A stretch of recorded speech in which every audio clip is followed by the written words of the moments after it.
today. Before the meeting begins, I'd like to share language access instructions for today's meeting. We will have bi-directional interpretation from English to Spanish, from English to Mandarin, as well as American Sign Language. Please note that the translation globe will not appear until after we've read through all language instructions in Spanish and in Mandarin. I will now turn things over to our Spanish interpreter to share directions in Spanish. Next slide, please. Buenos días a todos y You guys want one of these? bienvenidos a esta reunión. Me llamo You don't want one Amanda. of fruit smoothie thingies? I think we have some audio leaking in from somebody else. Please go ahead and we'll keep an eye on muting people. Okay, sure. Thank you. Bueno, voy a empezar de nuevo. Buenos días a todos y bienvenidos a esta reunión. Me llamo Amanda McCaskey y seré su intérprete. Esta reunión contará con interpretación simultánea, bidireccional en inglés y en español y mandarín. El globo de traducción no va a aparecer hasta que yo haya leído las instrucciones en inglés y en español y mandarín. Por lo tanto, pedimos que todos los presentes seleccionen su idioma preferido para facilitar la escucha de los presentadores y de los participantes con claridad, evitando que se produzcan fallas técnicas o interferencias entre los tres canales lingüísticos cuando no se seleccione uno de estos. Si está usando una computadora, verá un icono en la parte inferior de su pantalla a la derecha en forma de globo que dice Interpretation o interpretación. Haga clic ahí y seleccione Spanish o español. Si está utilizando un iPad o teléfono, localice el menú de 3 puntos que aparece arriba a la derecha, haga clic en Language Interpretation o interpretación de idiomas y elija Spanish o español. Cuando sea su turno de hablar, por favor recuerde hablar con voz fuerte y clara y a un paso moderado, ya que la intérprete estará interpretando simultáneamente al otro idioma. Gracias. Now I will turn things over to our Mandarin interpreter. Thank you. Thank you.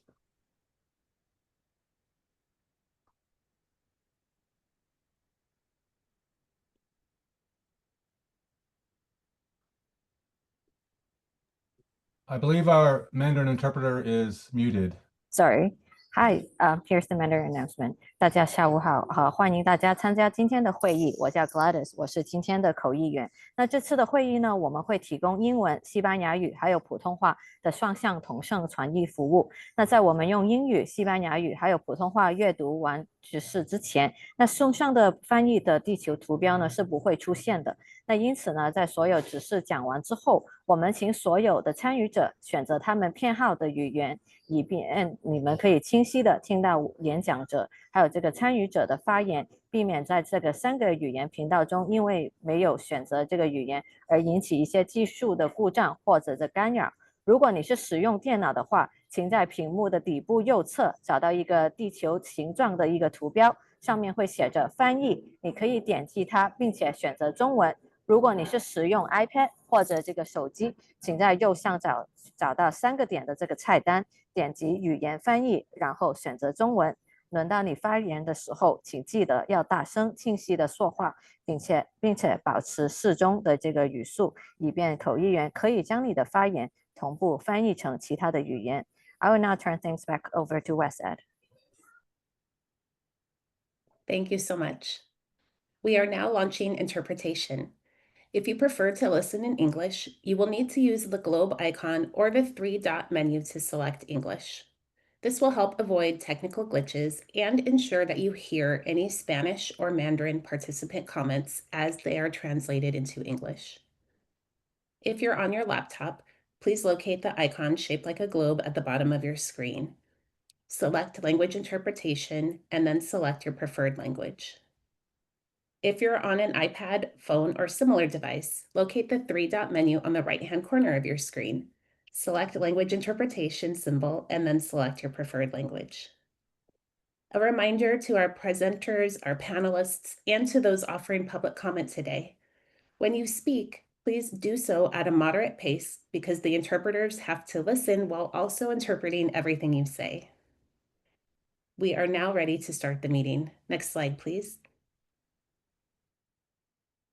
Good morning, everyone, and welcome to the 5th convening of the EC QRIS Advisory Panel. I'm Dr. Lupe Jaime Milam, Deputy Director of the Childcare and Development Division here at CDSS. I want to thank each of you for joining us today and starting your mornings today with us. Let's go to the next slide. We're excited to be here today and to gather for the second set of recommendations for this advisory panel.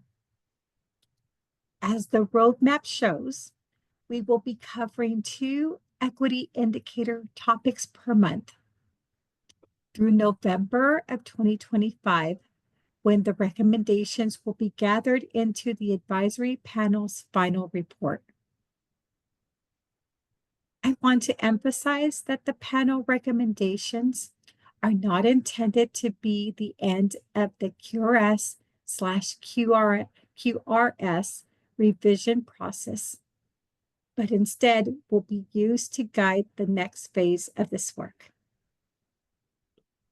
Our end goal is to achieve an equity-centered quality rating or recognition and improvement system, which is referenced as QRIS, that ensures that all early learning settings are recognized and supported in providing quality experiences that enable Californians' children to thrive. A quality rating or recognition system is about the intersectionality of children, families, and the workforce to provide quality, and each is essential to an equitable system. Let's go to the next slide. Thank you. So to guide their work, the advisory panel has agreed to use the list of equity priorities and equity indicators as their shared definition for quality. The panel will make recommendations for how each equity indicator should be considered to inform a revised QRS system. Some of the questions that we're looking at is, what should this look like in our California context? Next question is, what process or strategies should be included? What process or strategies should be avoided? And what supports or resources are needed? Last month, the panel considered equity indicator 1 and 2, and we will see the recommendations later today. In today's meeting, the panel will discuss equity indicators 3 and 4. Let's look at the process we use to maximize our time together. Let's go to the next slide. Throughout this process, we want to make sure that the panelists have the chance to hear multiple points of views, including the perspective of guest speakers, fellow panelists, and members of the public. We will use the following cycle to discuss each equity indicator and support the panelists in forming their recommendations. We will begin with a brief overview of how the indicators show up in our QRS system, followed by a short presentation from a guest speaker with national expertise on the panel. Panelists will have time to ask questions or share comments with the guest speaker. Panelists will then engage in a facilitated discussion using a note catcher document to record their draft recommendations. After the panelist discussion, members of the public will have time to offer comment. And then following the meeting, panelists will have the remainder of the week to make final edits to their own recommendations.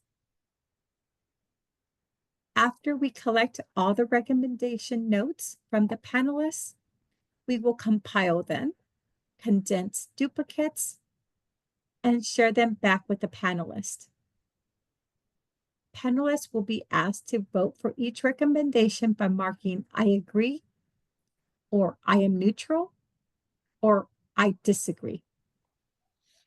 The final set of recommendations will be shared with the public at the next ECQRS advisory panel meeting in June. With that, I will now turn it over to Krista for the next slide. Thank you so much, Dr. Jaime Milam. Let's now look at the first set of recommendations. Next slide, please. Let's now look at the first set of recommendations for Equity Indicator 2. High quality curricula and pedagogy, teaching and caregiving practices are accessible and culturally responsive. Apologies, I think I said Equity Indicator 2. This is Equity Indicator 1. After thoughtful reflection and discussion, the panel has, oh, sorry, I'm reading. No, it's in the side door on the truck. Can we? Side door. Thank you. Apologies, I had skipped ahead on my notes. Okay. Thank you all for attending February's meeting to share your thoughts with the panelists, and thank you to the panel for their efforts in crafting thoughtful recommendations for our first two equity indicators. Now let's look at the recommendations for Equity Indicator 1.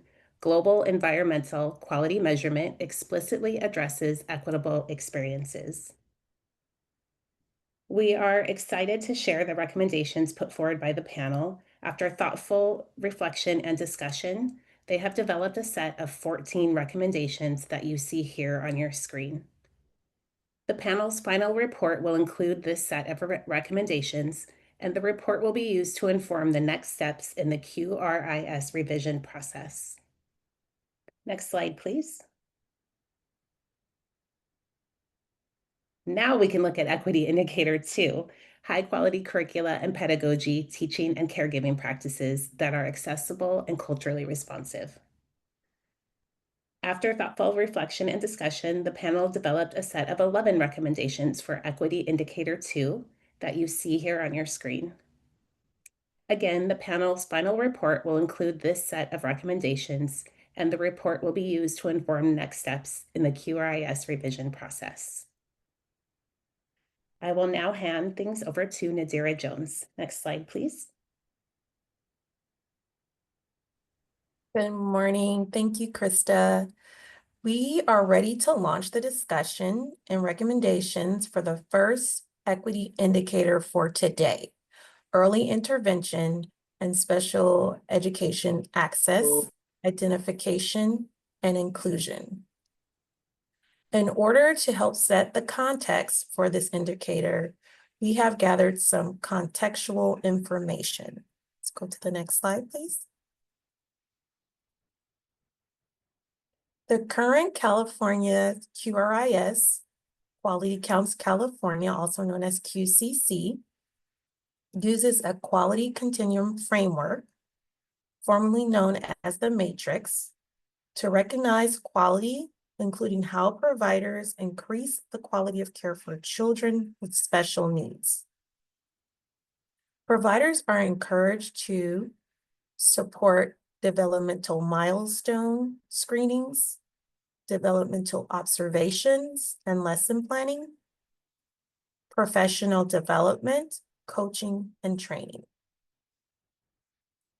Here you will see a non-exhaustive list of current core tools and resources that are part of the current system and that are used to support increased quality in childcare.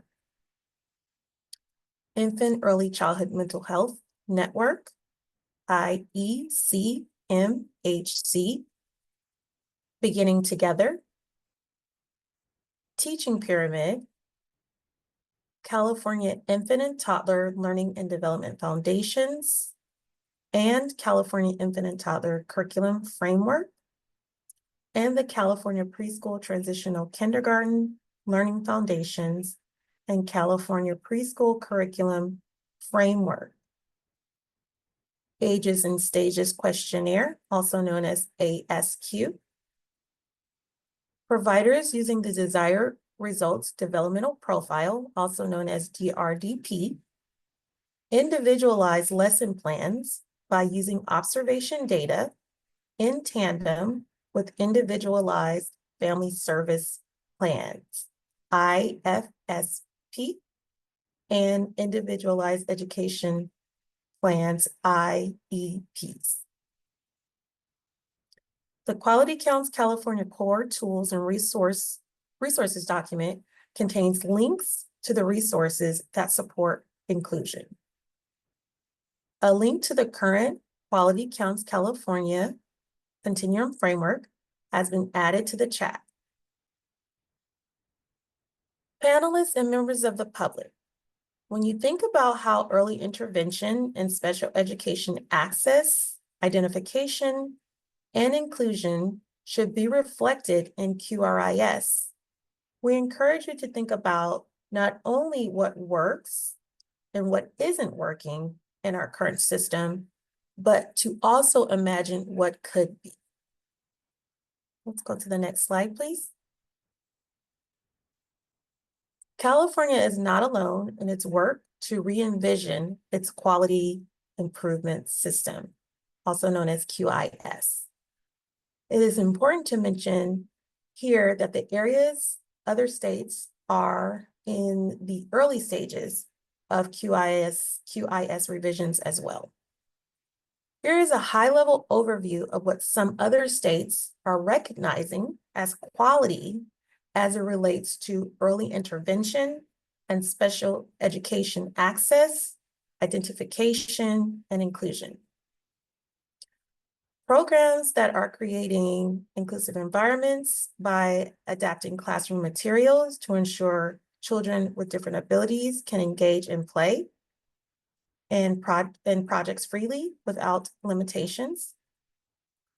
There are initiatives to increase access for children with special needs by implementing professional development for educators, equipping them to provide necessary services and supports for families and programs. Programs that are collaborating with community agencies and inclusion specialists to promote services that integrate children's needs in classrooms. Programs that are implementing inclusion readiness checklists in each classroom. Our program and child inclusion plans are developed in partnership with families.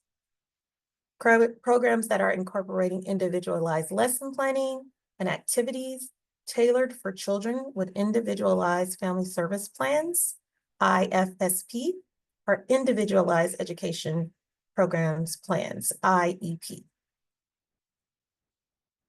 I'm happy to welcome our first guest speaker today, who will offer some examples of how we can shift our thinking about quality measurement. Let's go to the next slide, please. Please join me in welcoming Dr. Carrie Gillespie from New America. She is a project director for early development and disability with the Education Policy Program at New America. Her work focuses on equity and education for early learners and students with disabilities. She holds an education doctorate in special education and disability studies from the George Washington University and a master's in education and school psychology from the University of North Carolina at Chapel Hill. Dr. Gillespie, welcome. I'm now turning the presentation over to you. Thank you. Thank you so much. I'm really happy and excited to be here to talk to you about equity and inclusion for young learners with disabilities. Next slide, please. I wanted to start with the big picture, what this is all about. What makes people happy? Researchers have examined what makes people happy throughout their lifetimes across the globe. From Harvard to New Zealand, researchers have followed hundreds, thousands of people for decades throughout their lives to find out what makes people more likely to grow into happier adults. All of these studies uncovered a key, and that is social connection. Feeling connected and included among other human beings fosters human happiness. Yet our environment facilitates social connection for some more easily than for others. And those differences start very early. For our youngest learners with disabilities and developmental delays, the key to fostering this social connection and setting them on a course for a strong, happy life is inclusion. Next slide, please. Children with disabilities have much lower levels of social inclusion than many of their peers. They face more social exclusion, like much higher rates of suspension and expulsion. And they're at higher risk of being bullied or isolated. And this can have a ripple effect throughout a child's life, affecting their happiness, their health, academic success, and overall well-being. Inclusion has to start early, from birth. Children deserve to feel included wherever they grow and learn. In the US, about 10% of children under age 5 have an identified disability. So that's likely an undercount because so many young children are not yet identified as having a delay or disability. And for kids under age 5, 1 in 4 children is at a significant risk of developmental delay. 1 in 4 children are at risk. Even though we know how powerful early intervention services are for children's development, fewer than 25% of children who are eligible for early intervention actually use it. So fewer than 25% actually access services. Next slide, please.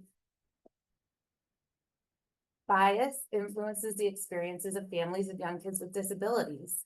The systems involved privilege some families over others, and research is showing this time and time again. Early intervention and special education are at this nexus of healthcare, education, and other systems that are pervaded by systemic racism and ableism. And research shows that families who have a more difficult time accessing these services are the families with fewer advantages like money, education, social networks, and who have less privilege amongst these systems with racism and ableism. The probability of a child being identified as having a developmental delay and then using early intervention services is drastically different depending on their race and ethnicity.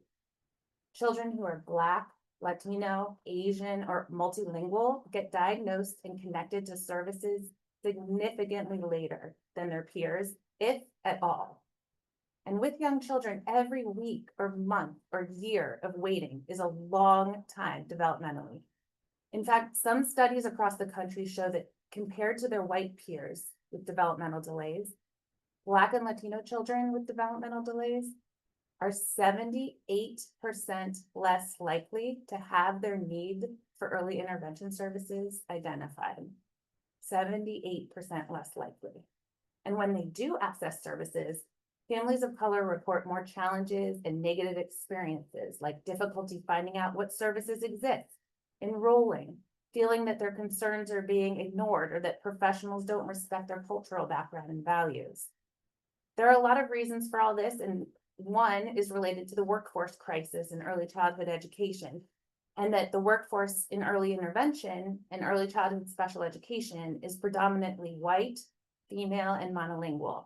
So the specialists who are working with families and children with disabilities and delays must better reflect the cultures and languages of those families.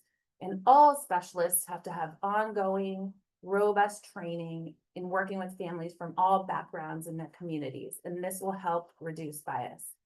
There are concrete steps California can take to continue to address this issue. For instance, states like Virginia have novel approaches to strengthening the workforce pipeline in early intervention, and I've shared an example that will be shared in the chat. Next slide, please. Carrie, Dr. yeah. Gillespie, I'm so sorry to interrupt. Our interpreters are asking if you could pause a little bit longer in between each idea to give them a chance to catch up. Thank you. Of course, happy to. Sorry about that. So what does this mean for early care and learning? It means that families of children with disabilities and delays are facing these challenges with the early intervention system at the same time that they're seeking childcare. And they have a significantly harder time finding and keeping childcare than families without disabilities. And this is particularly true for families with low incomes and families of color who have children with disabilities. So last year, the Government Accountability Office, or the GAO, published a report showing that families of children with disabilities were 50% more likely to report a lot of difficulty finding childcare. They were often on very long wait lists, sometimes for years. The quote on the slide is from a father they spoke to about finding and keeping childcare for his child with a disability. He said, "We need more help. I'm physically, emotionally broken down, and I have no idea where to turn to." When programs are available, they're often far away or provide only part-day care. So parents have long commutes. They have to patch together care. They may have to decrease their work hours or exit the workforce altogether. And parents who spoke to the GAO said that their children were often excluded from activities in the program because of inaccessible classrooms and playgrounds. And parents reported cases of neglect and physical harm to their children and suspension and expulsion for behaviors that could be related to their children's disabilities. I know that you all are talking about harsh discipline, suspension, and expulsion in June, and I want to offer just a couple perspectives from families of children with disabilities. These children are disproportionately suspended and expelled in early care settings, and this starts in infancy. Often, children are effectively suspended or expelled without it technically counting, something we call soft or informal suspension or expulsion, where parents are repeatedly asked to come pick up their children during program hours, and parents end up just leaving their childcare programs altogether because the constant informal suspensions can be disruptive to their work schedules. There are concrete steps California can take and questions for reflection, and I know you all are talking about this. A couple things, if you haven't already, that I would ask are, for instance, what can C, R, and Rs do to make it easier for parents to find childcare programs for a child with a specific disability? For instance, a building and playground that's wheelchair accessible, a program where staff are trained specifically to work with children with autism. And how can parents know these programs know how to prevent harmful disciplinary practices, and that these programs are truly inclusive in a meaningful way? One concrete step the state can take is to ensure that childcare programs allow specialists like speech therapists and occupational therapists to provide services on site in childcare programs. This was a major finding of the GAO report that parents desperately wanted, and this can be relatively simple and straightforward if the state can support it. Next slide, please. Providers face a lot of challenges in supporting young children with disabilities, and they need stronger support.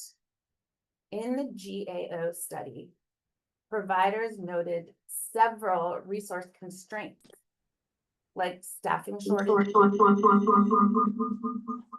need for training, lack of accessible physical entryways, toilets, playgrounds, and of course, inadequate funding. Providers said they want more training to have sensitive conversations about disabilities, and they said they wanted more training to support children with challenging behaviors, multilingual learners with disabilities, and children with disabilities who have trauma histories. For the providers and settings across the MIPS delivery system, the state must provide free, robust, ongoing training and coaching to support their ability to care for children with disabilities and delays in a safe and supportive way. There are examples of states that provide relatively low-cost ongoing training. And for instance, Ohio has a free program that anyone with internet access can use to earn varying levels of credentials in inclusion, specifically in early care and learning. Something else to consider is thinking about providing training in oral language development so that providers can know what to look for in multilingual children's language development and when to be concerned about a speech and language delay. Another is, of course, to focus on training in preventing harmful disciplinary practices. And another is, of course, to make this training and coaching truly accessible to providers at hours that are convenient to them, in modes that they prefer, whether that's online or in person, etc., in a variety of languages and for free. Next slide, please. The bottom line is that equity and inclusion for young learners with disabilities is achievable. We can create a world and an early care and learning system that truly includes all young children, that gives them that powerful sense of social inclusion that sets the course for human happiness. Children, families, and providers deserve support, strong support. To make meaningful changes, California must address systemic inequities, listen to families, and listen to providers and give them accessible, ongoing training and coaching. Doing this can help California give its youngest learners the power of inclusion and give them a strong, healthy start. Thank you. Thank you so much, Dr. Gillespie. We are now moving into our panel discussion. Panelists, we have 15 minutes now for you to share your thoughts or questions with Dr. Gillespie. Please raise your hand if you'd like to make a verbal comment, or select everyone to share a comment using chat. Carolyn, I see your hand raised. Please unmute and go ahead. Thank you for the presentation. That was very informative. I'm curious what your suggestions are for providers that are offering and connecting families to services, but the families are denying and choosing not to pursue those resources. That's a really good question. I don't have a simple answer to that, but I would say a couple things. One, and this is, I venture outside the QRIS purview, but is to make sure that the people that they are connecting to in the early intervention offices and the providers are really embedded in the community. And so sometimes this means that rather than connecting a family to, let's say, a phone number for them to call, it's connecting them to a particular nurse or pediatrician in the community who has like a stronger relationship maybe with the community in the early care and learning system. So much of it comes down to really personal connections and with programs making relationships with healthcare providers in their communities that are trusted and can engage with families. Thank you. And again, panelists, please raise your hand if you'd like to offer comment or ask a question to Dr. Gillespie.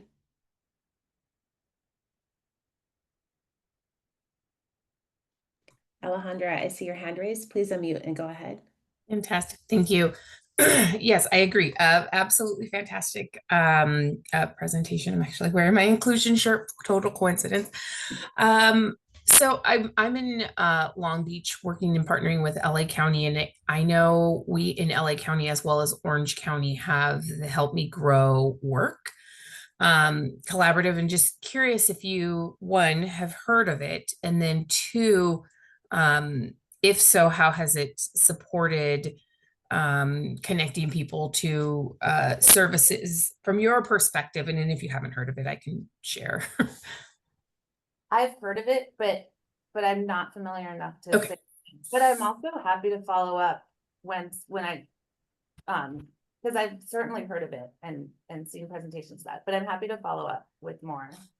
Yeah, I would love to share more. And then I processed that I should probably share with everyone what Help Me Grow is. So Help Me Grow is an initiative to increase access to developmental screenings and services for young children. I know I'm very active in the LA County initiative, not so much in the Orange County initiative, although I know it's been in place longer. So if somebody knows better than me, please do share. But I know locally it has been really helpful because there's really been a push on how are we working as a better system for early care and for early intervention, and specifically within that system, because a lot of children are in early care and education settings, really trying to bridge the gap between our local regional centers and those ECE providers to ensure that there's kind of more than just one opportunity for families to hear about opportunities for screening and receiving developmental services, because we know that not all pediatric offices always know. This is based on the data that we spoke about last week in that meeting, that they don't always know what to do with their developmental screenings that they do of children. So sometimes they collect them and then they say, oh, we did it. Or sometimes they're just looking at children and say, oh, I observed them. And so who else can we partner with to better ensure that we are finding opportunities to determine whether or not children need additional support. And so one of the things that we've been proposing, at least in LA County, is really looking at our ECE settings and how are we kind of building, connecting that system of early intervention with our ECE systems to ensure that we, we're making it easier for families. So just thought I'd share. Yeah, that's really interesting. And it just brought up a couple things for me. One is, and this also goes back to the prior question. I know a big issue that states are working on is closing the referral loop. So if a provider or a pediatrician calls and refers a family, they hear back to find out whether the family connected to services. Of course, that's a HIPAA issue. And so it requires a form that families fill out to say, yes, you are allowed to let my pediatrician or my provider know. But it is a good way, if families are willing to opt in, to make sure to follow up if families, for whatever reason, and there are many good reasons why, that if families don't get connected. Because what I've heard is some providers and pediatricians saying they called a referral in, they never heard back. A year later, the family said, weren't we supposed to connect with services when they came back for their next, well child visit? And that's a whole year of missed connections. So that is one thing to look into, if you haven't already, is closing the referral loop through the simple form. And then, yes, I think early care and education settings are one of the best settings to do this in. But I do think that providers need and deserve a lot of support and, free support and ongoing support, not just like a one-time training, because there are a lot of nuances to it that require a lot. Yeah, completely agree. And I can't speak for all areas of LA County, but I know here in Long Beach, have as part of our Help Me Grow initiative, have really been doing a lot of outreach for parents and a lot of outreach for our providers, and really working to support understanding of the nuances of development and when maybe there should be an opportunity to make a recommendation that a family seeks continued services. But yes, I 100% agree on the closed loop, where we have that conversation a lot about mental health, and this to me is within that kind of same spectrum of support. And I know other areas within LA County are doing some slightly different things to support that closed loop effort. But yeah, lots of great things happening.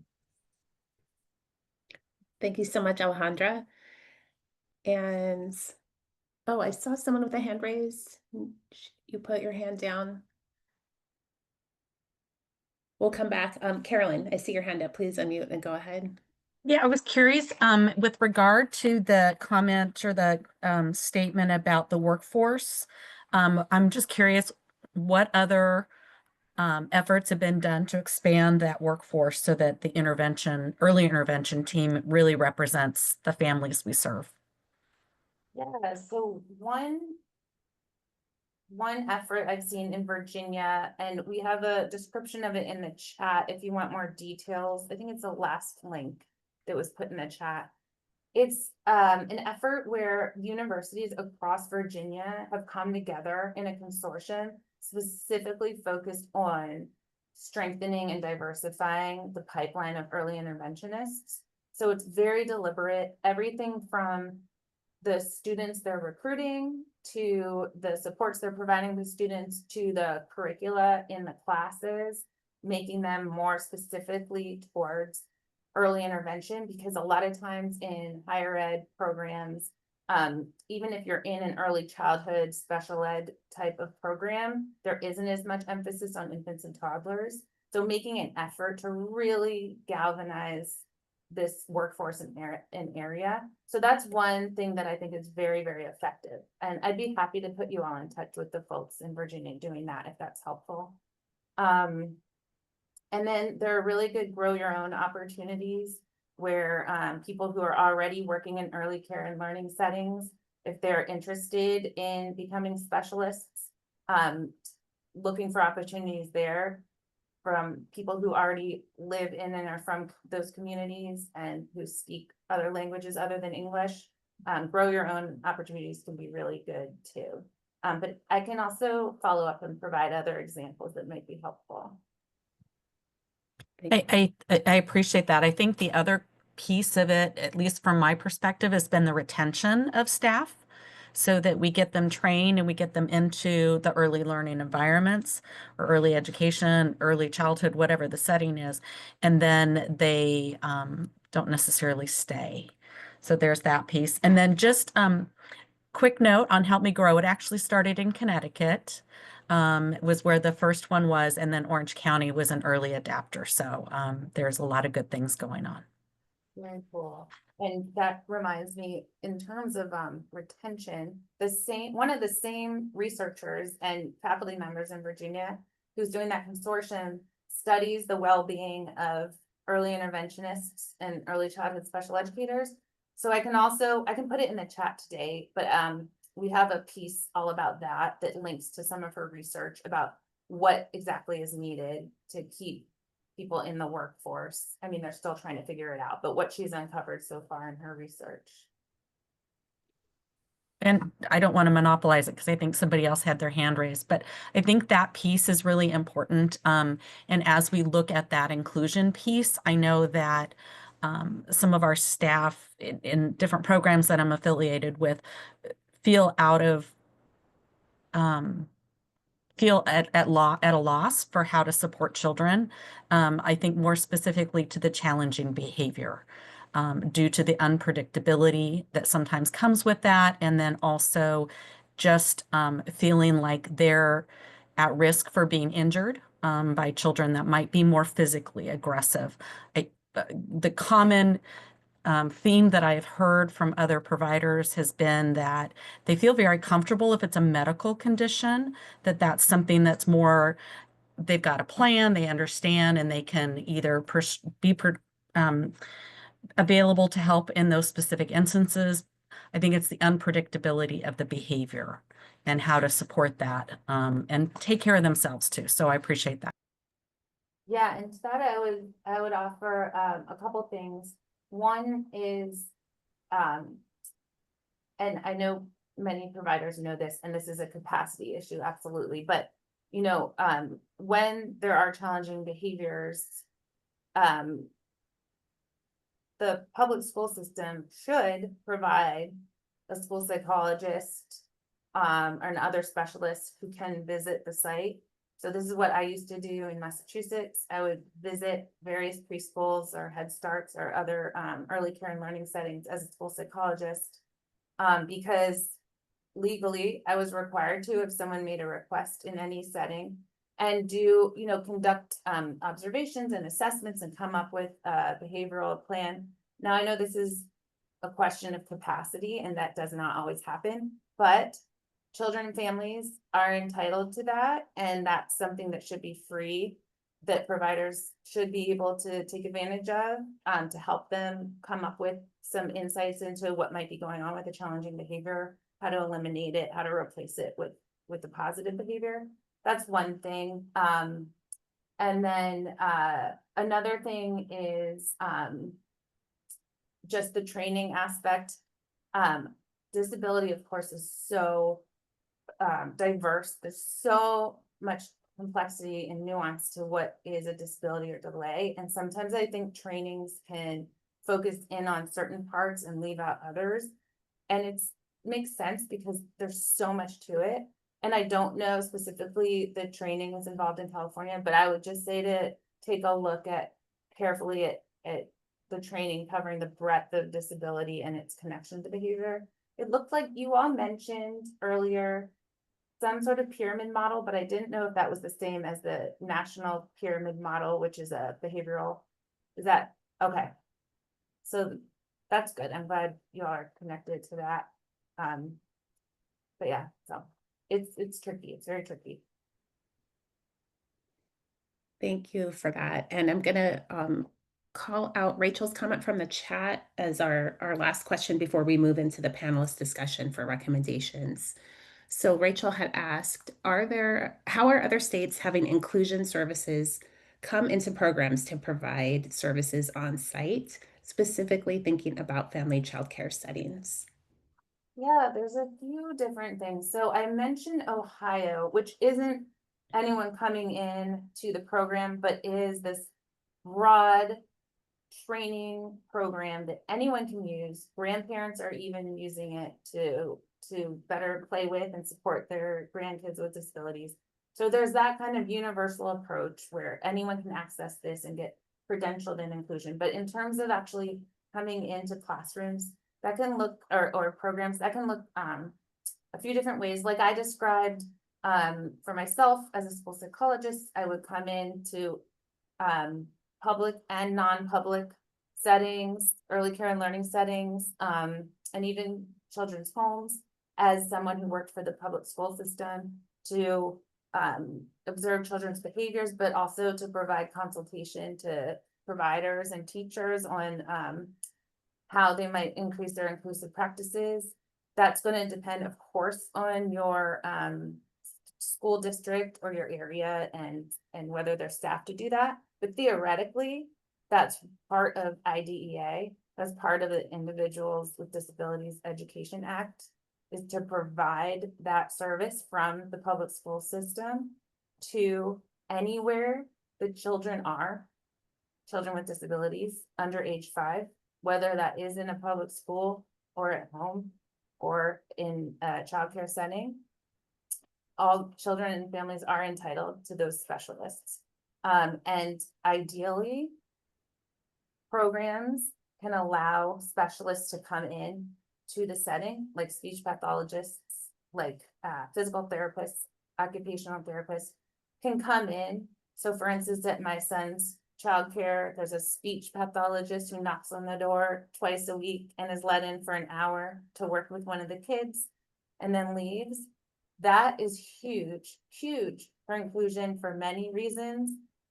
One is that child's parent doesn't have to be involved, doesn't have to think about transportation or logistics. She's at work and her child's getting what he needs at school. It also is very helpful though for the teachers. They've said This is a speech pathologist in their classroom, observing other children, maybe flagging if other children might have needs, and just providing some perspective from all the many settings she's been in. The teachers find it very helpful. So that's part of what it can look like. But then there are also more structured coaching models in some states where there is training, but then actual inclusion coaches that come in to the setting several days a week, work directly with providers in all kinds of settings. Thank you so much, Dr. Gillespie. Lots to think about. We appreciate hearing new perspectives on how we might define and consider what will be most supportive to our children with disabilities and delays. Panelists, we are now ready to begin documenting your recommendation. We have about 40 minutes for this activity.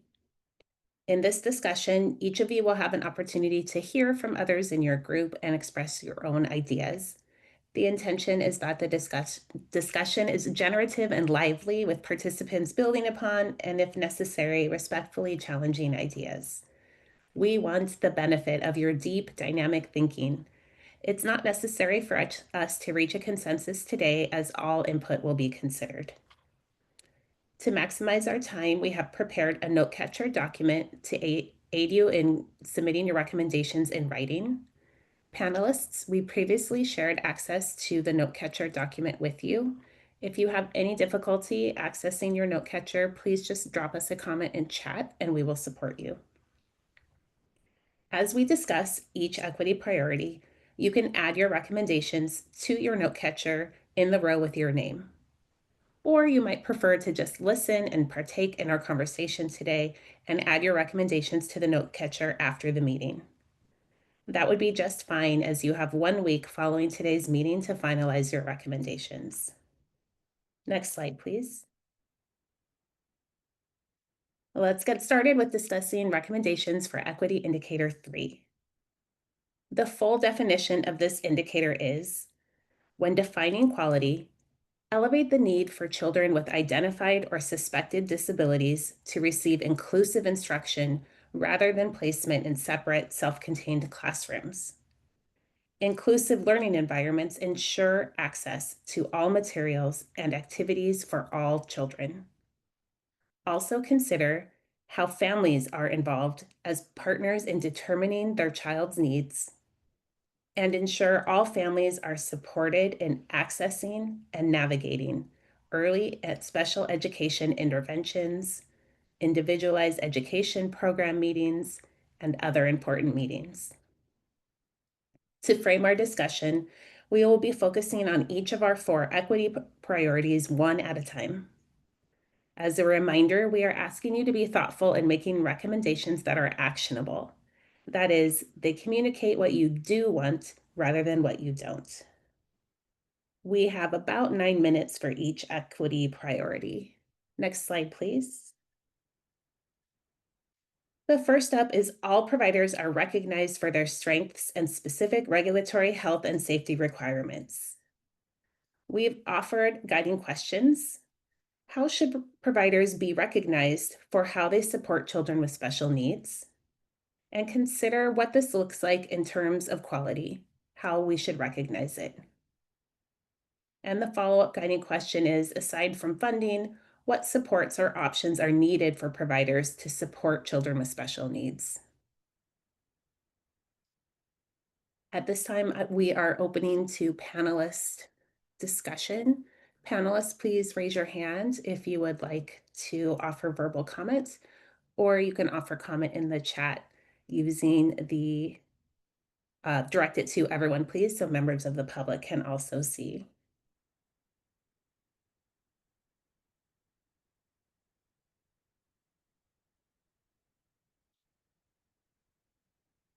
Thoughts on how providers should be recognized for how they support children with special needs, and what types of supports or options might be needed for providers. Ellie, I see your hand raised. Please unmute and go ahead. Hi, good morning, everyone. Thanks again to Dr. Gillespie for the presentation. Dr. Gillespie brought up 2 prominent points that have kind of stuck with me that I think are also related and important to this conversation. One being how difficult it is for parents of children with disabilities to enroll in childcare. Oftentimes, providers are not able to accommodate them, or we've also heard separately that they'll say that they need to place them on a wait list or whatever the case might be.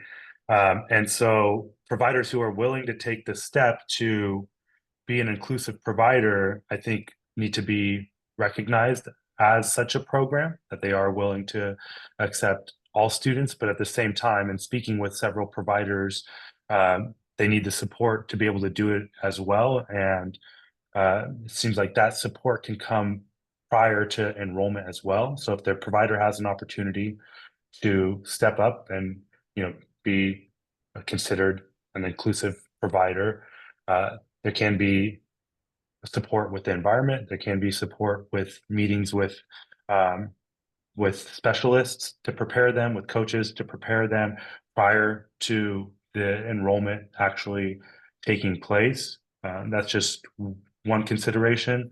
But aside from that, I think the general staffing support is necessary, because even if you take like an itinerant specialist process where you have a speech pathologist coming into the classroom, for example, which helps kind of mitigate the bifurcated early intervention system that we have, where parents have to take one pathway and providers are not necessarily involved in this comprehensive care team that's supporting the child. If you bring those specialists into the classroom, providers still need a substitute teacher who's there as well, so that they can kind of observe what's happening between the specialist and the child, so that they can learn from that interaction. Because what we often hear from providers at the same time is that the specialist will provide care. They might leave, return in a week or in 2 weeks, but the provider might have a difficult time reinforcing whatever it was that the specialist was supporting the child with, because they're not able to actively participate in that process. So staffing support beyond the specialist is also necessary to fully include the provider in that process and truly make it more of like a comprehensive care team. Thank you.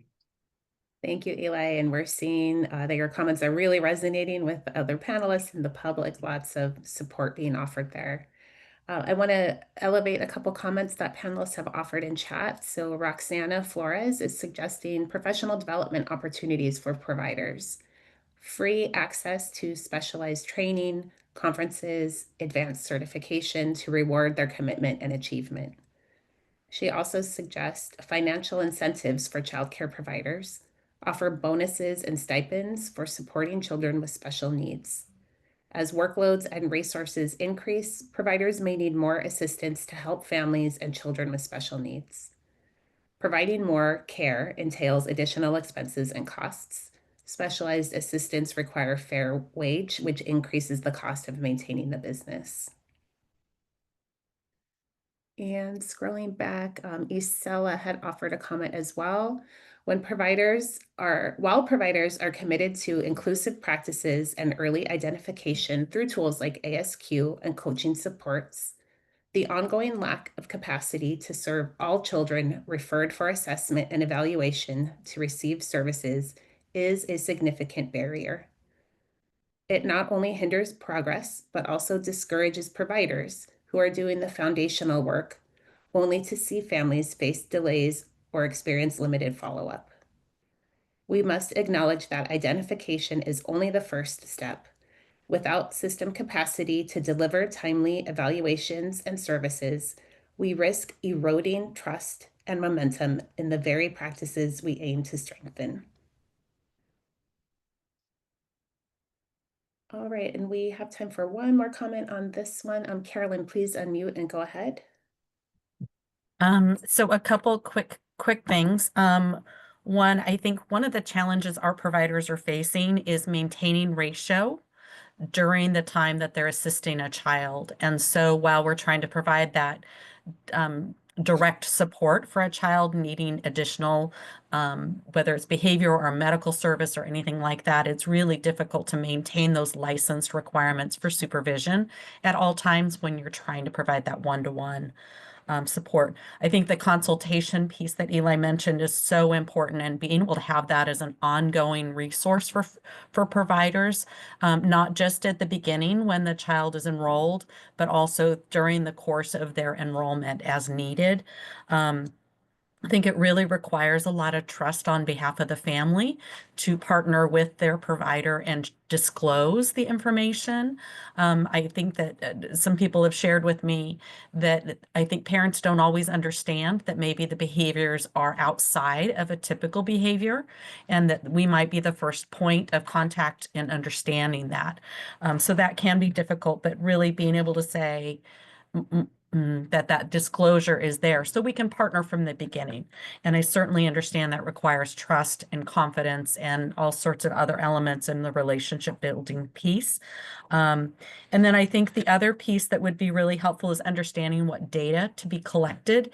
If a provider is looking at ways to help support, what are the things they should be looking to capture or document that would be helpful for providers that might be involved later in trying to identify how to support the child. And finally, I think the other aspect is being able to have a warm line or a resource number that providers can call, that they can get that support, whether it's that emotional support of you can do this, or more of the technical assistance for strategies to support children. Thank you, Carolyn. All right, I'm going to move us ahead to our next equity priority. Next slide, please. This equity priority is quality definitions, center family needs and priorities. And our guiding questions are, what does it look like to center family needs and priorities for children with special needs? And what supports might providers need to get there?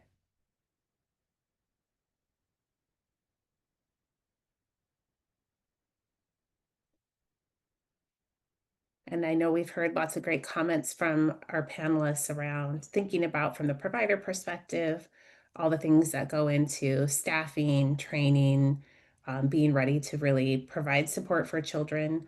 And so we're asking you to shift your focus a little bit here and think about what are the family needs and how can we center those as the provider and family work together to create a program that optimally supports the child.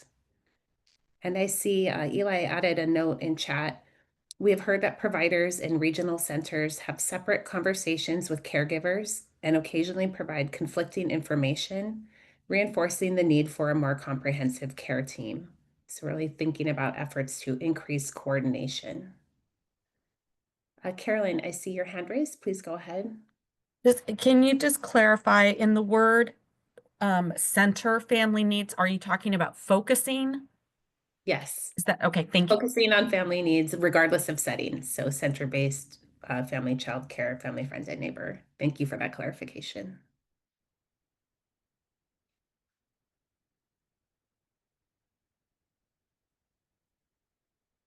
So if you have thoughts about increasing the partnership with families, what it takes to make sure that their needs are elevated and respected and considered and made part of the IEP or IFSP, please go ahead and raise your hand or drop comments into chat. Carolyn, did you have a comment? Yeah, I think one of the elements that providers may need help with is how to frame the language that makes sense for families without getting into a lot of technical terms, so that it's really accessible. And again, thinking about a family that this may be our first contact with a program for a family and just new to the understanding that their child has unique needs. What that language might even include. Gotcha. So really thinking about the technical language and making things more comprehensible to families. And I know we touched on this in the conversation earlier with Dr. Gillespie's presentation and some of the follow-up conversation with panelists around making sure that there is a warm handoff, that we are having folks on all aspects of the care provider and specialist team really reflecting the communities that they serve, having people who speak the languages that families speak. All of those things have been elevated as important for centering family needs and priorities. All right, we're going to go ahead and move on to the third equity priority. Next slide. Thank you. So this priority is that public funds are disseminated equitably to recognize and advance quality. So thinking about that in this context, our guiding question is, how should public funds be allocated to recognize and support care for children with special needs?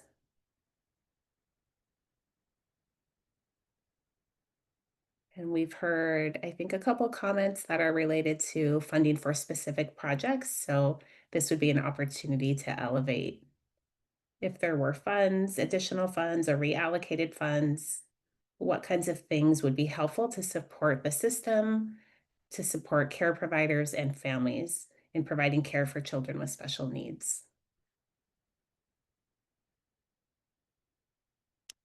And panelists, I invite you to raise your hand if you'd like to offer verbal comment, or please add comment to the chat.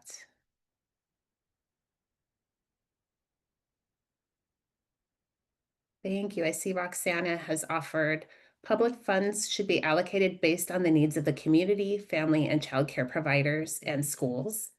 Children with special needs deserve equitable access to opportunities, services, supports, equal treatment, specialized care, resources, and support for their teachers and providers.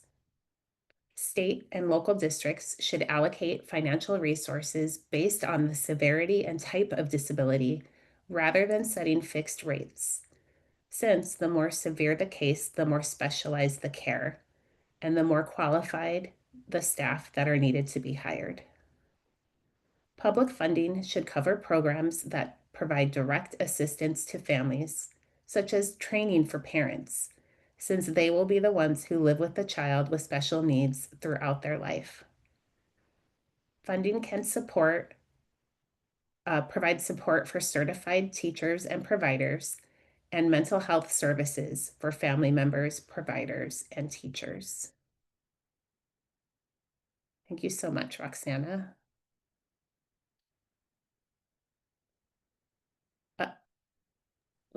Krista, can we open up the note catchers for comments, please? Yes, we see your note, and Lindsay or Liz should be adjusting that right now to make sure you can edit access. Eli, please unmute and go ahead. I just want to echo Roxana's point about children with delays and disabilities should not be lumped into one broader category, that there are individual differences with different cost drivers as well, such as additional staff needed, the level of staff needed in terms of their specialties that need to be taken into consideration. So like a more antiquated approach of providing like an adjustment factor for exceptional populations alone isn't adequate based on the types of supports that a child or family may need and that a provider may need. So I think we really need to take into consideration as a part of the intake process, what are the actual supports necessary, and then how can the funding support those particular interventions that are necessary. Thank you. So echoing support for being a little bit more specific and attuned to the needs of individual children, recognizing the broad spectrum of disability and delay. And I see Rachel added a comment to the chat, funding to have the specialists come to all programs to decrease hardships on families and to have connection with providers, families, and specialists. So really seeing a theme here of coordination and integration of services. And Carolyn has added funding to provide access to materials. Any final thoughts on allocation of public funds before we move to our final equity priority?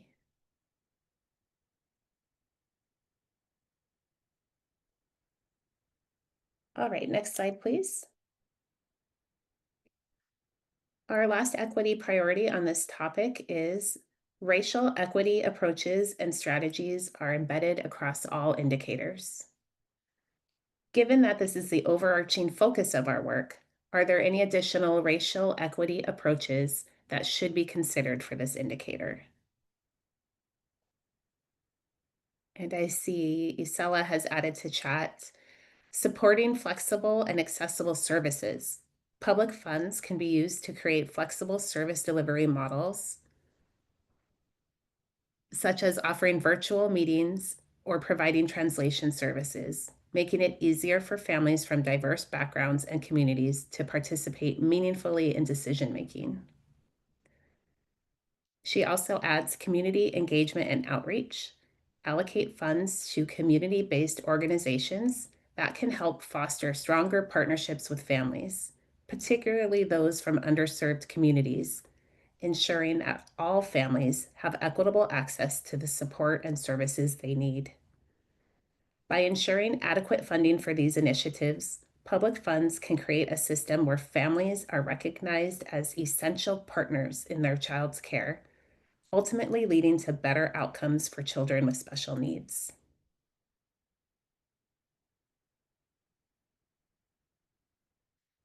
Pausing here for additional comments from our panelist group.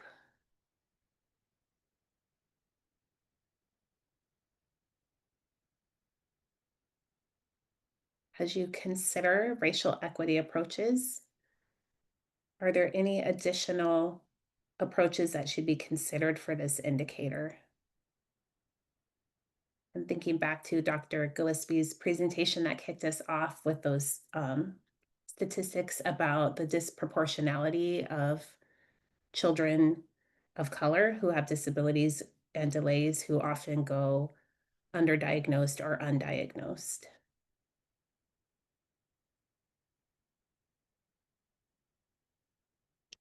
Carolyn, please unmute and go ahead. I think one of the challenges that would be wonderful to address is the lack of tools that are demonstrate that equity approach and that can be used. So there's several that are not able to be utilized because they're not inclusive of all populations and all children. So we need to do the work to be able to have those resources so that we have those measures as a base. And do you want to share more specifically or in your written feedback, Carolyn, about what those barriers are that need to be addressed?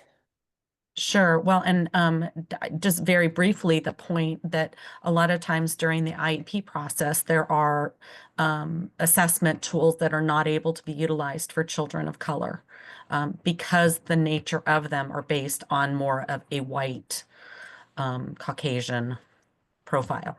So I think we need to figure out ways that the research can help us with how can we really include all children so that we have as many measures can be included in helping to make those informed decisions. Gotcha. So making sure the tools that are available are inclusive of all children. Thank you. And Alejandra, I see your hand raised. Please unmute and go ahead. Yeah, just to add to Caroline's comment, I think that sometimes it seems easy enough to translate a tool to a different language, assuming that the translation in and of itself will make the tool more appropriate. And that's just not always the case. I mean, if the questions are asking, something that's really grounded in white culture, then people from other cultures might not kind of understand or take it from the same perspective. And I like using this example. My friend's father was an educator, and for preparing for like some of the state standardized test, there was a question that said, what do we paint white? And on it, it said fence, tree, cat, something. I'm making up the cat part, but the fence and the tree were correct. And a lot of the Spanish speaking Latino students, especially those whose parents were in farm and field work, they do paint the bottom of trees white. And yet the answer counted them as wrong because what it was asking is in stereotypical white America, it's the fence that we paint white. And so even simple things or things that seem simple like that can really have a huge impact on what it is that the information that they're getting back, and it could be completely skewed. So completely agree with this idea that we need to have measures that are assessing appropriately the cultural differences and not just the linguistic alignment to the needs of the children. And I also think that, you know, the more supports could be provided by someone who aligns with someone's culture and language. Another example I often use is when I used to do early intervention. I would visit a family and they would offer me water. They didn't have much, but they had a glass and they had water. And so they would always offer me water. And as a Latina, I recognized that this meant a lot for them to offer me something. So that's what I took. And they had a speech pathologist who came in and they would offer her water. And every time she would say no, because culturally you don't accept things from those who you're providing services. And in fact, some professional trainings also teach don't accept things from people who are providing you services. And what that family eventually said to me was, oh, they must think our dishes are dirty. They must think that there's something wrong with us, that they're not, you know, accepting our water. And it's, again, seems so simple, but it changes the relationship dynamic between the family and the service provider. And when there's not really a great alignment or understanding, again, they can both be coming from great places. It's going to have an impact on how services, or how a child is screened and then determined whether or not there's a need for services, but then ultimately, you know, the impact or the potential impact of those services. Thank you so much, Alejandra. Really reinforcing that call out for services, tools, relationships that are grounded in understanding and respecting culture as well as language. Yoon Kim, I see your hand raised. Please unmute and go ahead. Thank you. Yeah, I just wanted to add on, in addition to developing tools that are culturally, linguistically responsive, reflective, I think also from a data standpoint, as we have seen in the presentation, we need to track those disparities and also, you know, continuously, so that we see where the gaps are, and then we focus our attention to those population or to those areas. So I think there is also a need to, in addition to the tools to identify and support in that way, I think in a more like systemic level, we see who we are reaching, who we are missing, and that really documenting those racial inequity piece, so that we could focus and focus our attention to those areas or to those populations, I think would be important. Thank you. Thank you. Yes, great call out to also simultaneously track this data and pay attention to it. And we have a comment from Rachel in the chat, remembering that families of color often are not able to access services because they do not know how to access or would have to take time off from work and may not be able to do so. Children often miss out on services because of the lack of easy access for families. And Becky shared, we need to have people who are bilingual in the system to serve families from different cultural backgrounds.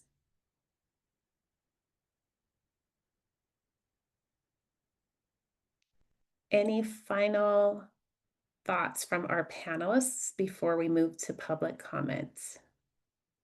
I see Christina has shared, we need to consider that families of color may not feel safe in the current political climate. We need to create safe spaces and provide equitable access.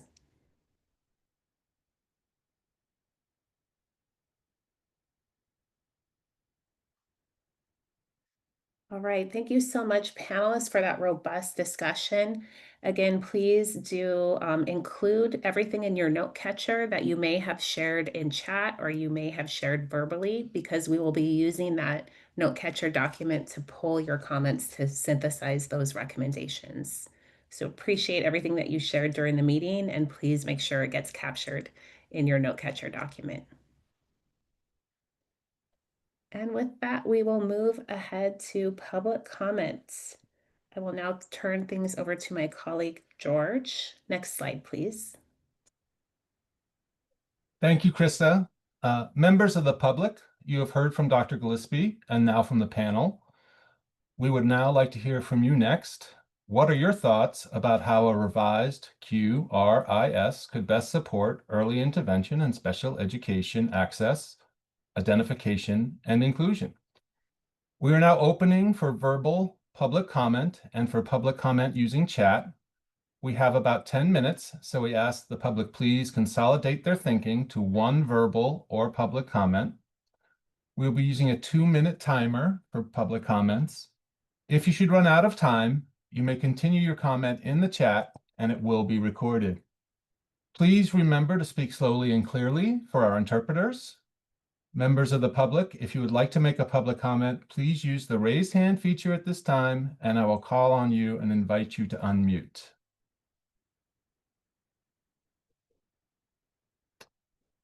Zonia Sanchez, please go ahead and unmute and make your comment.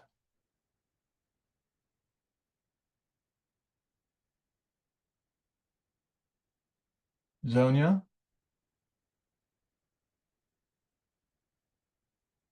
You're muted. Can you unmute yourself?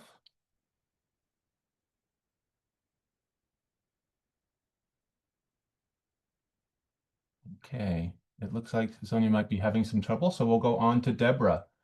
Deborah, please go ahead and unmute yourself and make your comments.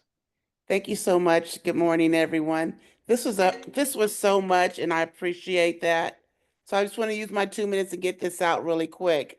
Really quick, it's great to be talking about equity, but I stop and I think about what good is talking about equity when we continue to allow the people that feed into that systemic racism to stay within the system.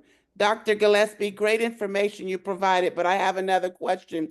Do you think that the superintendents of the schools are failing the families of color when it comes to supporting them, when it comes to early intervention? Because if a parent is asking or requesting support from the schools and the schools turn their back on the kids because of their color, what is a parent to do when those who are in charge are not supporting those who are in need? Another thing you mentioned is about reimbursement or paying providers when it comes to funding. One of the reasons why children with disabilities have difficult times in getting into childcare, family daycares, is because providers cannot afford to pay extra staff due to the low reimbursements. Providers cannot afford to pay $18 per hour for a 5 to 8 hour day, when a provider is only reimbursed $35 a day for the entire day for a child. So a provider cannot do anything. So when it comes to factors, this is an important factor that cannot be ignored. Reimbursements are important. And I think that what we could do to help those providers is that if we allowed a monthly reimbursement, an additional reimbursement for providers who take on children with special needs, that will help with the staffing. Thank you. Thank you, Deborah. Otakonda, you're next. Please go ahead and unmute yourself and make your comments.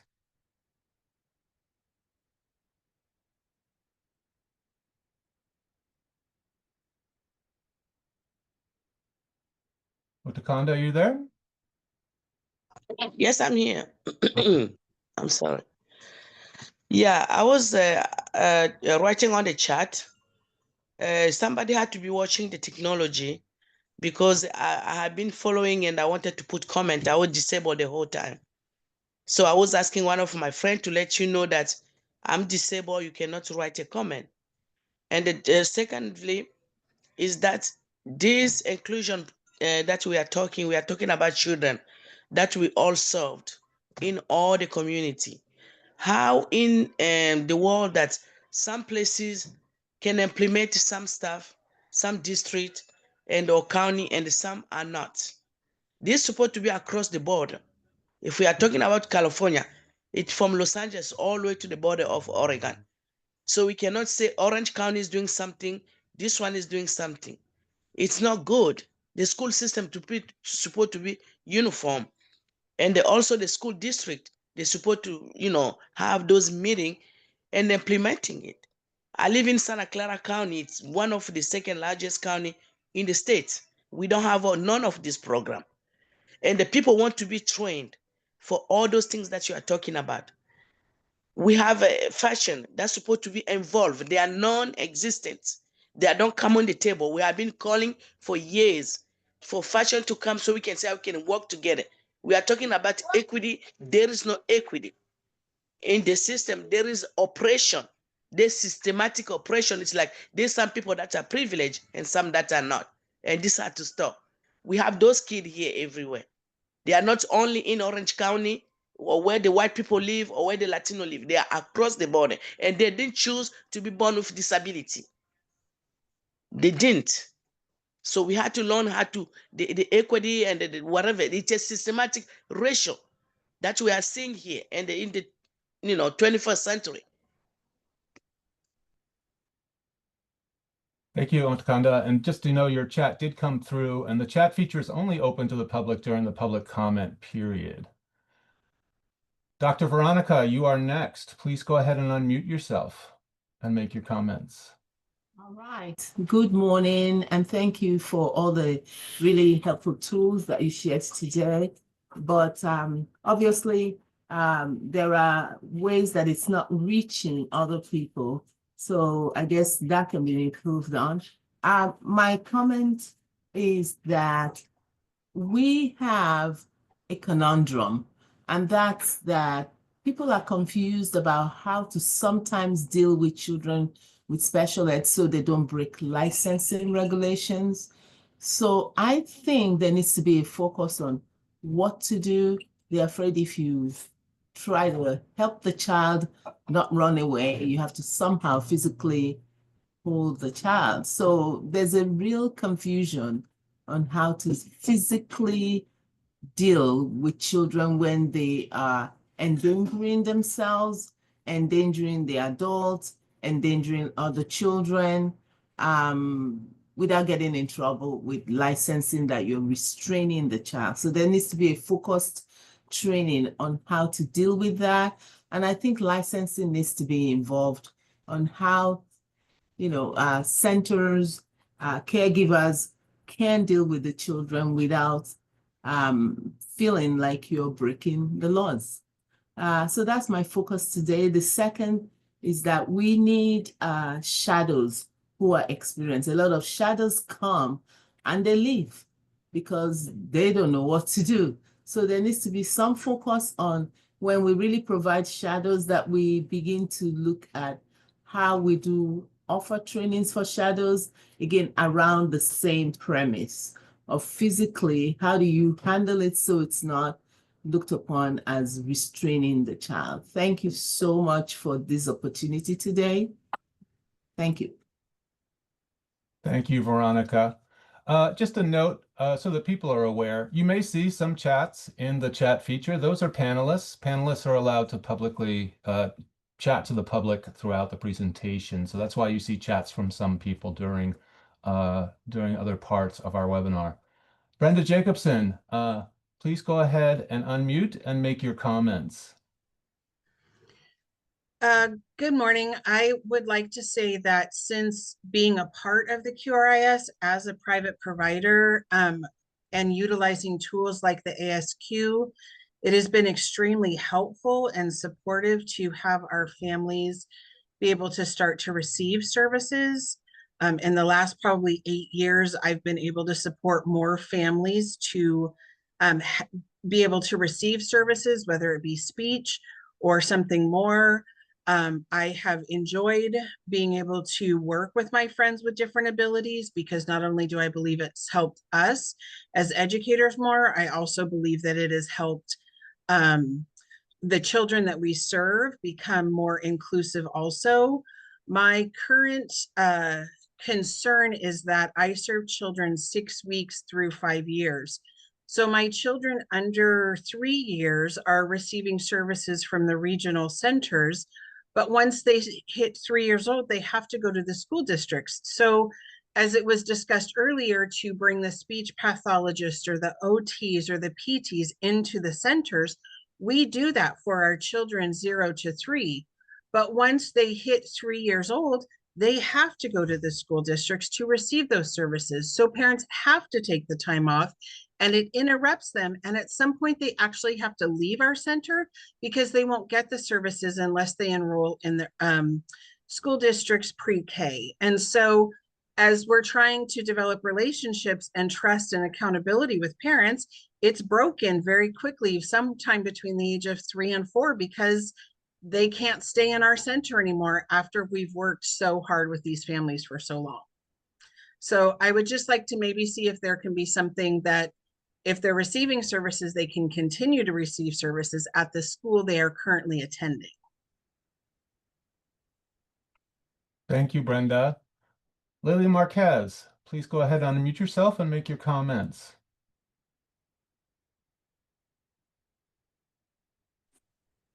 Hi, good morning. I just want to make sure to emphasize on the parent initiative assessment. Like, I don't know if there's any way that we can get parents involved. Parents know best what's going on with their children. I advocated for a doctor a long time ago when my little kid was having issues. It took forever to get him assessed.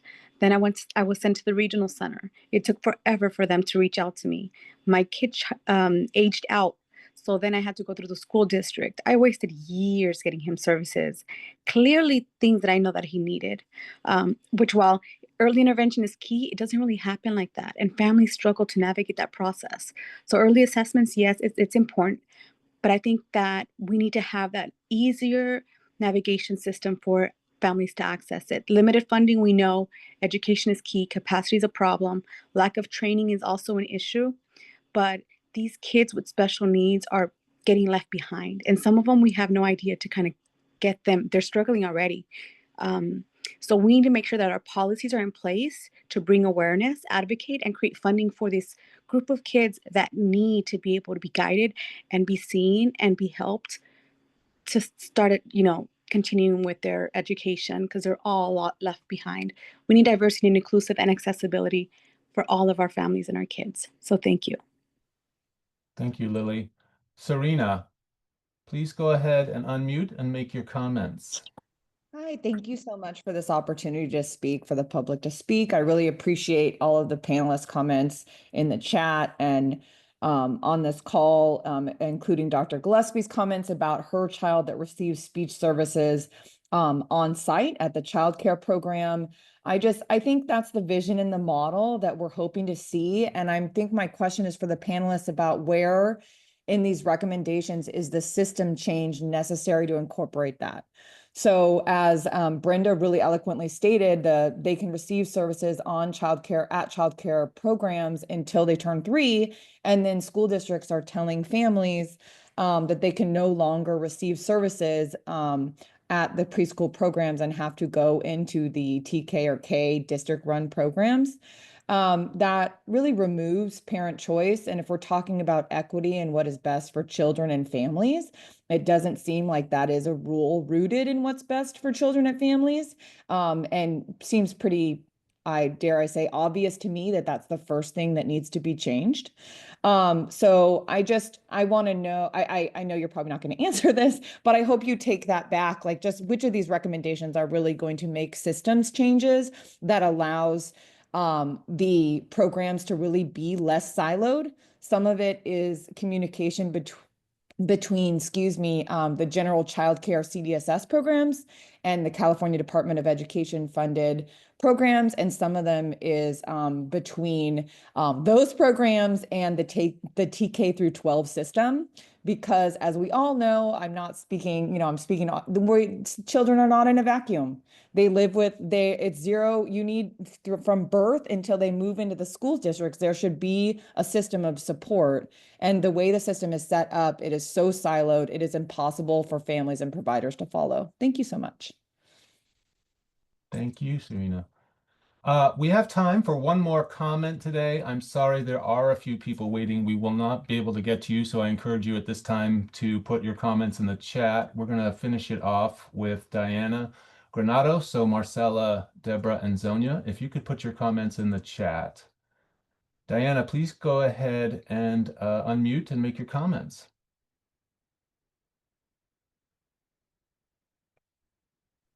Bueno, sí, buenas tardes, días. Bueno, ¿sí me escuchan? You can speak.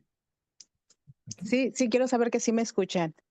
Bueno, yo agradezco a todos los panelistas que están haciendo la diferencia para que sea posible. Todos tenemos muchas necesidades. Soy proveedora de cuidado infantil y yo estoy solicitando el apoyo de que haya más entrenamientos de educación temprana, de necesidades especiales para nosotros, y creo que muchos por medio de nuestra voz, hemos solicitado hacia ustedes todo esto de la inclusión. Ustedes juegan un papel muy importante para que estas voces lleguen y esto se haga más posible. En la inclusión, en la educación, creo que es uno de los factores muy importantes, y también en el apoyo de cómo apoyar a nuestros niños en todas las áreas, en la escuela, en los hogares, en todos los lugares, que es importante para que estos niños ya tienen ciertas discapacidades o dificultades para su desarrollo, y uno es como ayudar a ellos. Entonces yo les hago como una petición para que nuestras voces lleguen, y esto sea para beneficio de nuestros niños y también de las colegas que están en la educación, de los papás, para que esta sea más llevadero en todos los sentidos, y más que nada para los beneficios de nuestros niños. Es más que nada lo que les quiero decir, y agradezco a todos por escuchar. Muchas gracias. Thank you, Diana. Unfortunately, at this point, in order to stay on schedule, we'll have to close out public comment. There will be another public comment period near the end of the webinar. Thank you, everyone, for your comments and feedback, as well as your questions. Before we move to the next indicator, let's take a moment to refocus. We've all been looking at our screens for a while now. I invite you to look away from your screen for a moment if you can. Focus your eyes on something a bit farther away. Maybe close your eyes, stretch out your arms, take a big breath, breathe out slowly. Thank you. Now you can refocus on your screen, and I will pass our presentation over to Lisa Sullivan. Thank you, George. All right, we are now going to launch the discussion and recommendations for our fourth equity indicator, which is linguistic equity for dual language immersion approaches, dual and multi-language learners, and speakers of different varieties of English. In order to help set the context for this indicator, we have gathered some context information that I'm going to share with you. Next slide, please. California's current QRIS, need to slow that down, titled Quality Counts California, or QCC, as it is often referred to, uses a quality continuum framework to recognize quality. When it comes to including how providers increase the quality of care for dual and multi-language learners, the QCC framework currently encourages providers to support children and families via resources and tools. Here is a non-exhaustive list of current resources and tools that are recommended: coaching supports, professional development, multilingual learning toolkits, dual language learner resource guide, the Language Learning Project, also known as POLE strategies, dual language learner data collection, and using data to drive learning. There's also observational tools such as the DRDP and the Foundations and Frameworks. The Preschool Transitional Kindergarten Learning Foundations, the PTKLF, contains a domain on English language development with guidance on supporting dual language learners. The CDSS, California Department of Social Services, is currently working on revisions to the Infant-Toddler Learning and Development Foundations and the Infant-Toddler Framework to also reflect current research on language approaches and considerations regarding multilingualism. The DRDP contains 4 English language development measures. We have added a link to the current QCC Quality Continuum Framework and core tools and resources to the chat. Panelists and members of the public, when you think about how dual language immersion approaches should be reflected in our QRIS, we encourage you to think about not only what works and what isn't working in our current system, but to also imagine what could be. Next slide, please. The state efforts being shared today are a high-level overview and are not a detailed or exhaustive list. Much of the revision work being done in other states is also in its early stages. Here is a high-level overview of what some other states are recognizing as quality when it comes to linguistic equity. Children are encouraged to use their home language during play and other learning experiences in the classroom. Programs are engaging in conversations with families to learn about the languages spoken at home and the cultures that are important to each child's identity, incorporating these into the classroom. Each program or classroom has at least one educator who speaks the child's home language. There is an increase in program or classroom activities that promote dual language development for bilingual and multilingual children. And states are investing in training for educators to effectively address the needs of children whose home language is not English. I am excited now to welcome our next guest speaker, who will offer some examples of how we might expand our thinking about dual language learners and our QRIS. Next slide, please. Oh, thank you. Please join me in welcoming Carolyn Crolot from Early Edge, California. Carolyn Crolot is the Director of Policy at Early Edge, California, where she leads the organization's policy and advocacy efforts to support children and families across California and nationally.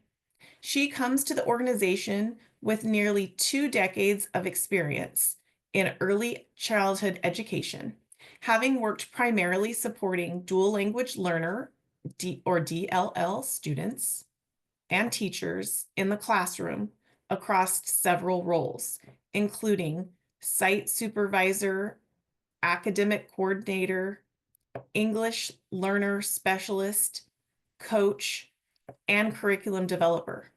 She obtained her Master's of Arts degree in linguistics from the University of California, Davis, as well as a Bachelor's of Science and Early Childhood certification from UCLA. She is also proficient in Portuguese, French, and Spanish, and is raising her 2 young children as multilingual learners. Ms. Crolot, welcome. I will now turn things over to you. Thank you so much. And it's such a pleasure to be here with you all this morning to share more about how we can support all our dual language learners through our quality rating and improvement system. Next slide, please. First, I wanted to just share a little bit of background and context as to why we should be focusing on supporting dual language learners. So first, the number of dual language learner children in the nation is large and growing. And the United States, here in California, we have the largest population in the United States of dual language learners. And here in California, actually nearly 60% of children birth to 5 are dual language learners. So that means that the majority of the children in our state are dual language learners. So if we're not centering their needs in our quality rating and improvement systems, we're really missing the mark for the majority of the children and families that we're serving. And also just want to add that nearly half of dual language children come from low-income households, really making them even more at risk and needing additional supports. Next slide, please. Now I wanted to share a little bit about the research and what it tells us about bilingualism in the early years.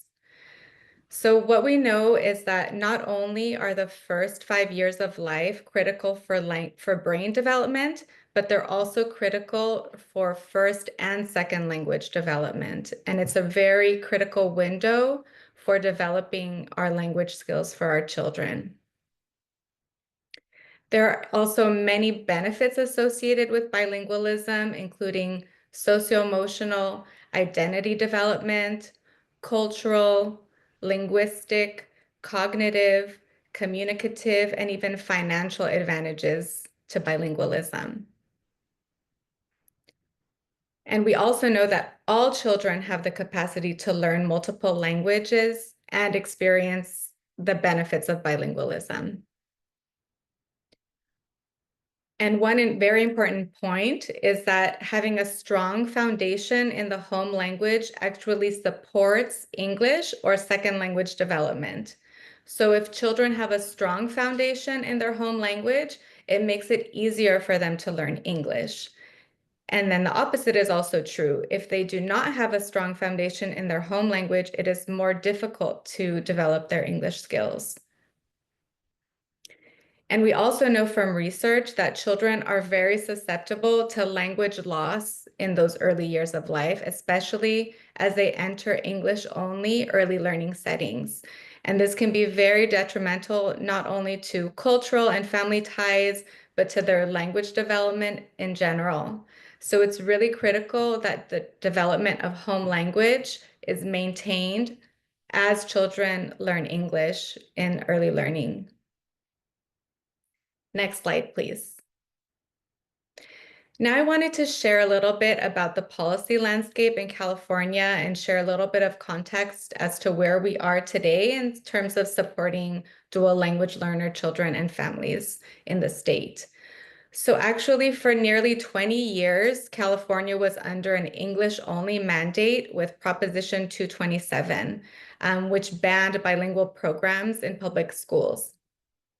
But luckily, that was overturned in 2016 by voters with Proposition 58. And since then, several other policies in the state have been passed and additional research released and investments made that really uplift bilingualism and the needs of DLLs. And these include the California English Learner Roadmap, Global California 2030, and the California Master Plan for Early Learning and Care. So these, we're very fortunate to be in California with such asset-based policies that support bilingualism and the needs of dual language learner children and families. I also want to share about AB 1363 and AB 393, which are bills that were co-sponsored by Early Edge and our partners. That now creates a systematic way of identifying dual language learners across several early learning and care settings, including state preschool programs, general child care, and migrant child care. Next slide, please. So now I'll turn to how we can support dual language learners through QRIS. And I'm sharing some examples from several resources that have been developed by our partners at Migration Policy Institute and New America. And just want to share this important quote from one of the resources. As states seek to utilize QRIS to create a unified vision of quality services, it is critical that the needs of culturally and linguistically diverse families be recognized. Next slide, please. Caroline, I'm sorry to interrupt, but if the interpreters have asked if you could slow down just a little bit for them. Okay, sorry, I'll go slower. Thank you. Okay, so here I'm going to share several items for specific criteria that we can be using in our QRIS to support DLL children and families. So the first is around DLL identification. So without a uniform process for identifying our dual language learner children, we're really unable to allocate resources and supports to further their development. But luckily, as I shared, we are already in a step in the right direction and moving forward in DLL identification that is asset-based and supports family engagement in several programs in California that can be modeled across additional programs. And I also want to emphasize that all of these examples here are in alignment with the California Master Plan for Early Learning and Care. So the next is around affirming children's language and culture, and really requiring that program materials and environments reflect children's languages and cultures. And this is really important for children to feel, that their language and culture is affirmed and supported. And then the next one is around having written plans around best practices in working with dual language learners. Next is around communicating with families and really ensuring that we're communicating with them in their home language.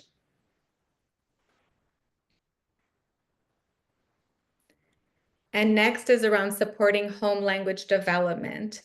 So in alignment with the research that I shared, really making sure that we're supporting home language development in addition to English. And this can be both in the program through dual language programs and bilingual supports, but also equipping families with the tools and the resources that they need for supporting their home languages at home. And next is around professional development and requiring culturally and linguistically responsive practices, and bilingual development and professional development around bilingualism. And lastly, and very importantly, is around bilingual staff. So here in California, we are very fortunate that our early learning and care workforce is culturally and linguistically diverse. And we really want to take advantage of these rich assets. And so really ensuring that the staff reflect the linguistic and cultural diversity of the children in the program, really so that we can not only build on their assets, but also support their needs.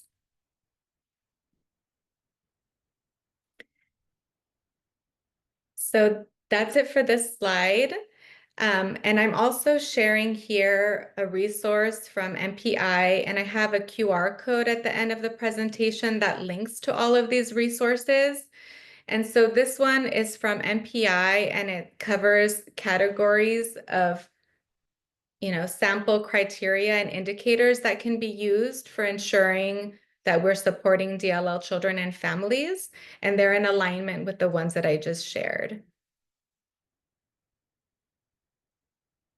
Next slide, please. And lastly, I just want to share a few local California bright spots of counties that are already working to support DLL children and families in their local efforts. And you can also read more about several of these in a resource from our partners at Catalyst California, formerly Advancement Project California, that I also link in the QR code. So first, I want to highlight Fresno. And actually, the DLL identification process that we use now in California in our state preschool programs, general child care and migrant child care, was modeled heavily on the process that's used in Fresno. That really is assets-based, really building on children's ability to become bilingualism, bilingual and really focusing on sharing information with families about the benefits of bilingualism and really sharing resources for how they can develop their home language at home. And so also they require professional development annually around supporting the needs of dual language learners. And they also require lesson plans being visibly posted that are culturally and linguistically appropriate and affirming.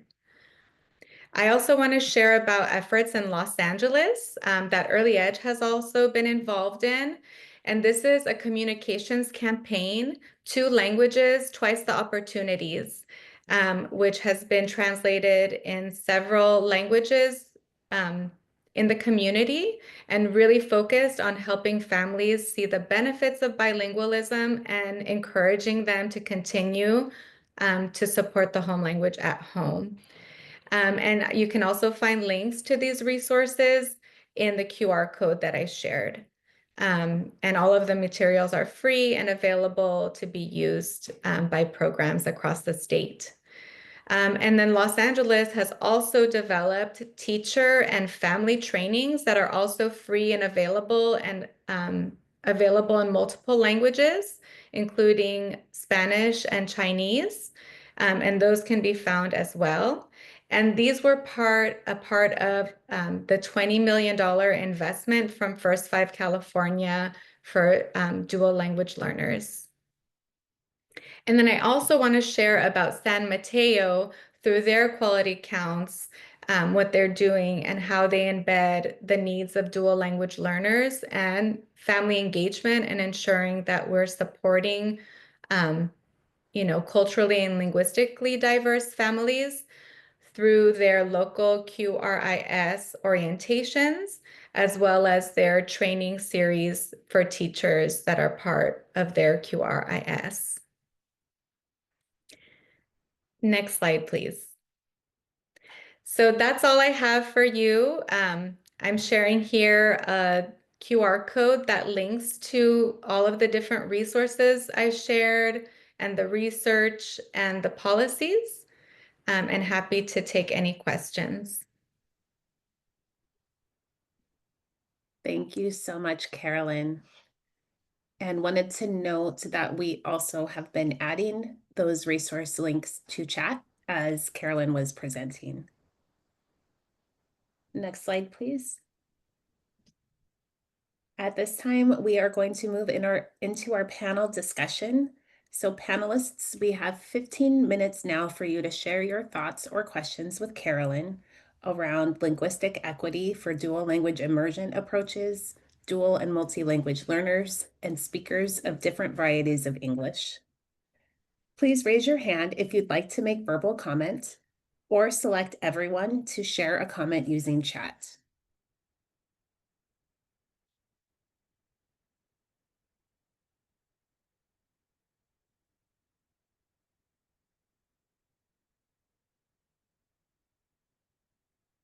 Carolyn, I see your hand up. Please unmute and go ahead. Thank you so much for that presentation. I loved hearing about all the bright spots. That is always exciting to hear. And I'm just curious, I'm very fortunate to be in a district that's providing Spanish and Vietnamese dual language immersion programs for infants through preschoolers and then into the school district. So we're very excited about that. But I think one of the challenges that our program is experiencing and probably others is staffing and finding those qualified staff that can help us with the different age groups. And I'm just wondering if there's any resources that can help other programs as well, whether they're a family provider or center-based or whatever their situation might be.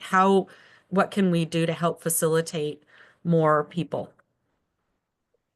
I mean, that's a huge challenge that we're facing. We have a very dire staffing crisis, and the bilingual staffing crisis is even more dire. So, there are many efforts happening at the state to increase investments in bilingual staff. However, it's really not been enough. We've seen, additional funding to support, but not just bilingual programs, but also bilingual staffing, there was a $5 million investment in bilingual authorization programs for Asian languages recently. But there just needs to be more investment at the state level. Now, as part of the new P3 credential, there definitely needs to be additional supports for bilingual authorizations connected to those P3 credentials, supports from the state to incentivize staffing, because it's a challenge. You need to get your either your child development permit or your credential, but then on top of that, there's an extra step that you need to take to get your bilingual authorization. And then the child development permit is now being revised, and part of that is a similar bilingual authorization for child development, which will be very helpful, because right now for our early learning programs, there's nothing like that to identify staff who are proficient in the language and who have training in bilingual program practices. So that's going to be helpful. However, it's going to take several years. And then we also need additional supports so that our future staff can obtain those certificates. So yeah, it is a challenge. So just continue to reach out to the community, to incentivize them to participate in the programs. I'm assuming you're from Westminster, because I'm familiar with that program. Yes, it's a wonderful program. So yes, yeah, definitely connecting with Natalie Tran at Fullerton, and additional programs nearby, and with families seeing if they're interested in obtaining their child development permit and so forth. The other quick question I just had was with regard to translation of documents, and obviously there's Google Translate, which is not always accurate. But if there's other ways that we can help advocate for the languages that we need for our families, so that all of our parent and caregivers can be part of the conversation. Yeah, definitely. Seeing what resources are available in the community, seeing any parent volunteers who would be willing to support any efforts, and then coordinating with other local districts to see if they have any additional supports, or you can work together. But yeah, that's definitely a need, and additional support from the state would be very beneficial around that. Thank you so much. Isela, I see your hand raised. Please unmute and go ahead. Hi, thank you. Hi, Carolyn. Thank you so much for highlighting Fresno as one of the bright spots. And since I'm from Fresno, I feel really proud of that. And I just wanted to emphasize the importance of embedding the practices of supporting the families and the dual language learners or multilingual learners, whichever term we're using as of late, into our practices and being intentional about that. I know with the Fresno Language Project, we are planning on perhaps doing a trainer type of training in the fall, to expand knowledge around pull strategies and what that might look like. How could teachers that are monolingual English speakers could support their multilingual learners in their classrooms when they don't speak the language? How can they leverage their families in their classroom, the families of the children that can support learning and spelling out some words that they can use. Most recently, we had a teacher in a rural district area, and there's a high volume of students that are monolingual Spanish speakers. And the teacher is Armenian, and Armenian is her first language. And so she decided to support her Spanish speaker students by phonetically spelling how to say buenos dias, good morning, in Spanish. And so it doesn't read, and if you read it in Spanish, you're gonna be like, what does it say? But she spelled it in her language, the way that she would read it if she saw it in her language. And so that's one of the ways that she's supporting her dual language learners in her classroom and honoring their home language and honoring the families by asking them, how do you say good morning in Spanish? And so that type of engagement comes from our local requirements as well in our QRIS matrix or quality continuum framework anymore. And so it incentivizes providers to pursue professional development and embed the practices within their daily practices. So we actually also have a local requirement that asks that a written action plan for high quality teacher-child interactions to support language development for all children, including dual language learners, is in place. And that is how are you going to thoughtfully put this into your practice? How are you going to leverage supporting the language of children? How are you going to leverage the families that you have at your reach? Because I think Alejandra was making a comment earlier, how families want to feel seen, and even small things like asking, how do you say good morning in Spanish? How do you say anything, thank you in Spanish? And then an attempt to learn it, an attempt to apply it with the children is important, it's meaningful, and families will want to support you. They will want to partner with you. Thank you so much, Isela. And I want to highlight a comment from Rachel Byman in chat. She asks, how can early childhood educators who speak and affirm Black language in their programs also be recognized and compensated for their cultural capital? And Yoon Jong Kim, I see your hand raised. Please unmute and go ahead.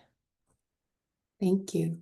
I just want to first second what in the presentation, in that the early care and education workforce really mirrors the cultural linguistic background of the children. And I think that is such a great strength, which we don't have in the K-12 system. So I think that's something that we should lean on and really bringing in those perspectives. And I really like the example, Isela, on how this Armenian teacher is trying to incorporate the Spanish speaker children. And I think even teachers that are bilingual, even if they're not speaking the same language, there is some understanding of what being bilingual means.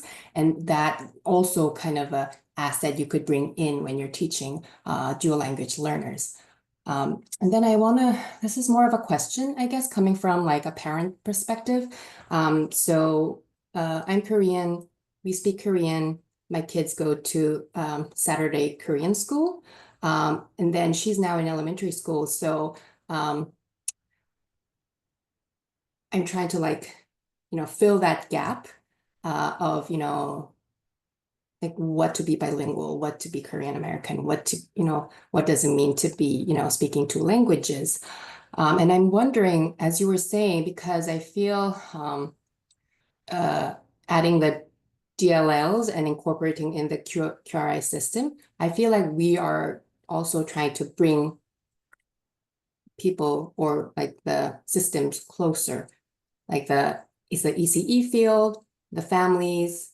And I'm wondering if there are also effort that, in addition to reaching out to the families and get support that way, whether there are some, bridging happening in the community, like the language schools, for example. I know there are Spanish language schools, there could be Chinese, Korean, and I think that could be also a really rich resources that you could tap into. Or I think there could be cross learning in between those institutions. So I'd like to hear about examples if you know of any.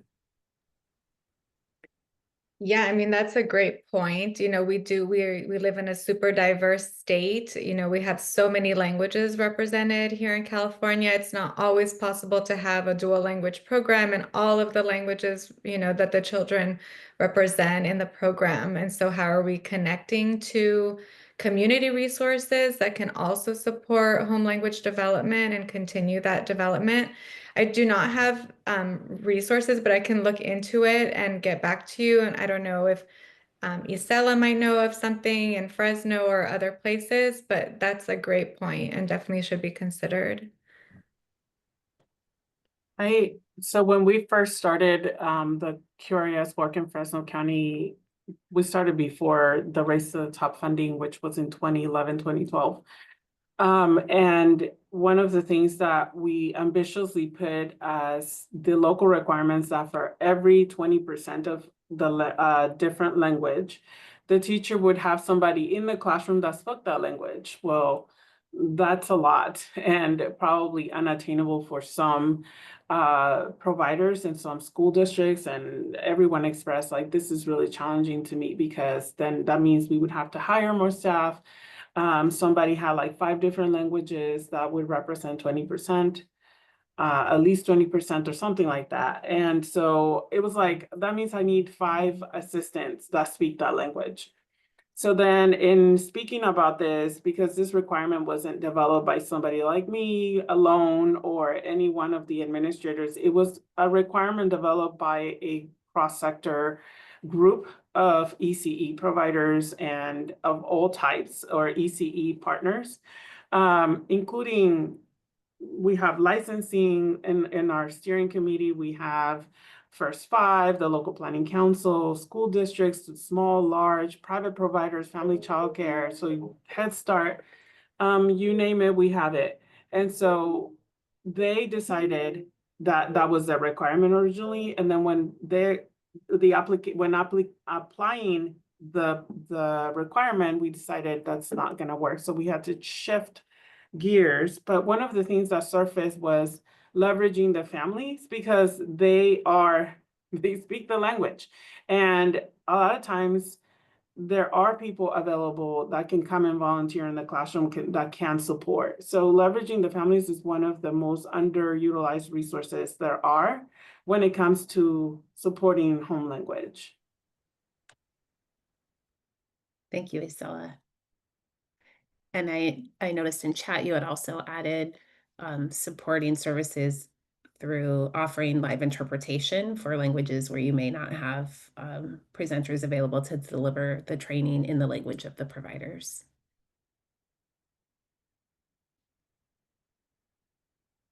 All right, well, thank you so much, Carolyn. We really appreciate hearing those perspectives and examples from California, from our own state, about how we can support multilingual learners.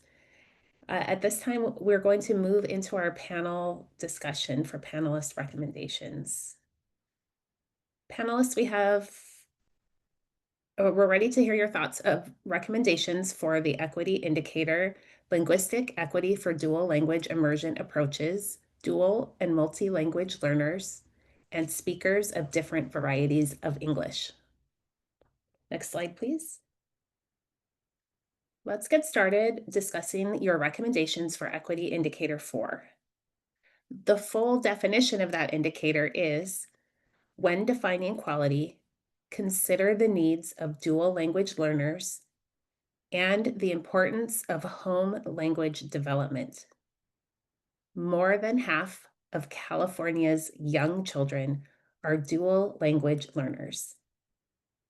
Elevate opportunities to recruit, support, and retain bilingual professionals in the early learning and care workforce across all settings. Just like with our first discussion, we will begin by focusing on each of the 4 equity priorities one at a time. Again, a reminder that we are asking you to be thoughtful in making recommendations that are actionable. That is, your recommendations communicate what you do want to happen rather than what you don't. And we have about 8 minutes for each equity priority. Next slide, please. The first equity priority is all providers are recognized for their strengths and specific regulatory health and safety requirements. The guiding questions here are: how should providers be recognized for how they support children who are dual, multilanguage learners and speakers of different varieties of English? And aside from funding, what support or options are needed for providers to best support those children who are dual, multilanguage learners or speakers of different varieties of English? So how are providers being recognized, and how might providers be best supported? At this time, I will invite our panelists to raise their hand if they would like to offer verbal comments, or to select everyone if you would like to offer comment via chat.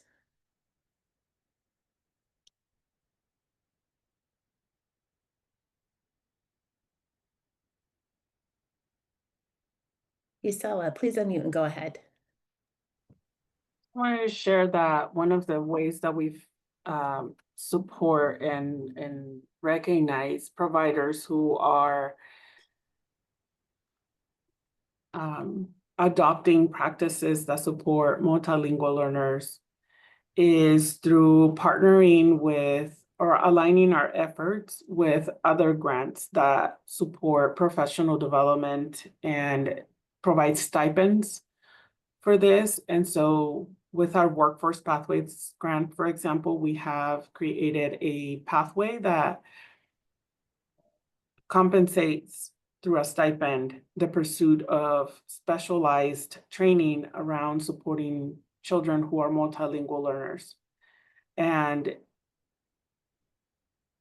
the providers that participate in that pathway are able to earn a stipend and as well as learn about how can they support dual language or multilingual learners in their classrooms. And we also offer the opportunity to purchase materials that can support. So they're loaded, a lot of our trainings are loaded with materials that they can utilize in the classroom post-training.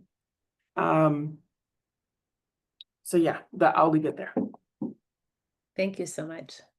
So opportunities for recognition, additional training, and materials to support their work. Other comments from our panelists about how providers might be further recognized for their strengths and how they support multilanguage learners, or what types of supports could be made available?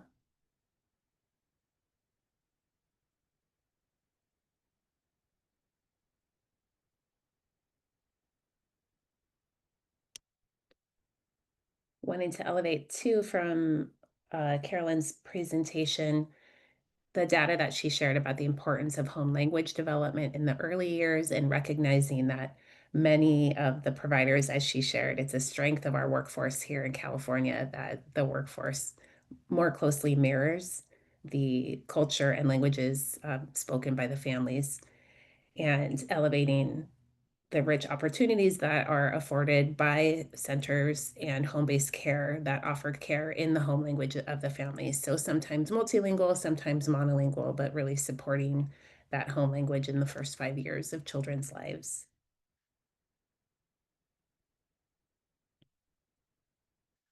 All right, not seeing further comments on this equity indicator, so let's move ahead to the next one, which is centering family needs and priorities. What does it look like to center the needs of families who have children who are dual or multilanguage learners, or who are speakers of other varieties of English? And what types of supports might providers need to get there? From your experience, panelists, what are families looking for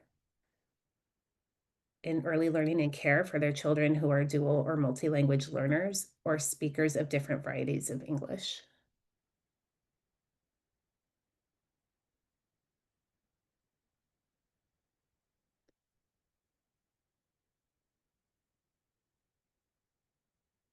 What are some things that are working well? Some examples of collaborations with families or supports that are being offered that are working well, or opportunities to increase the support?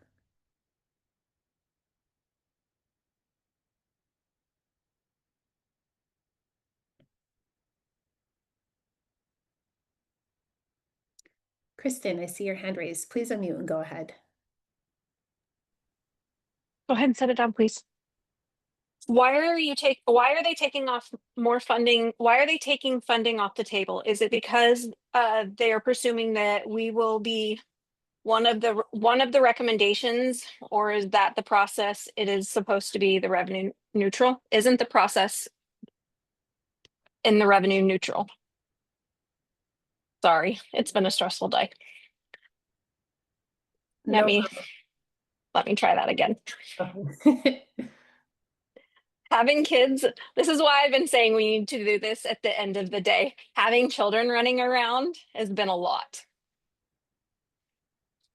Why are we taking more funding off the table? Is it because they are presuming that we will be one of the recommendations, or is that this is the process supposed to, this is the process supposed to be in the revenue neutral?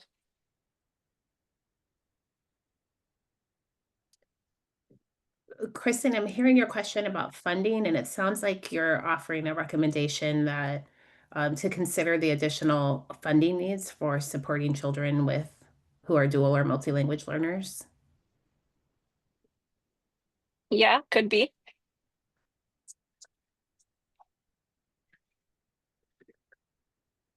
All right. Well, we invite you to think about what your recommendation would be for what you are hoping to see. So if you were designing this new program, what types of supports should be in place? Here, looking at supporting families, but in just a second, and the next priority we'll get to is specifically about public funding. Okay, thank you. Thank you. And Roxana has added to chat, communication is a priority for families. We must ensure that all communication with families, including meetings, documents, assessments, are conducted in their preferred language so they can easily understand, and that their communication methods are respected. We must recognize and pay attention to families as they provide important information about language use with their children at home. We must also support families and children in the process of learning the second language that their child is learning. And Isela responded, to truly center family needs for dual and multi-language learners, providers need systems-level support that values their home language, builds trust through multilingual communication, and uplifts the family voice in curriculum and planning. Let's move ahead to our next equity indicator, our equity priority. So again, this one is about public funds specifically. So when you're considering the priority that public funds are disseminated equitably to recognize and advance quality, how should those public funds be allocated to recognize and support children who are dual or multi-language learners or speakers of different varieties of English?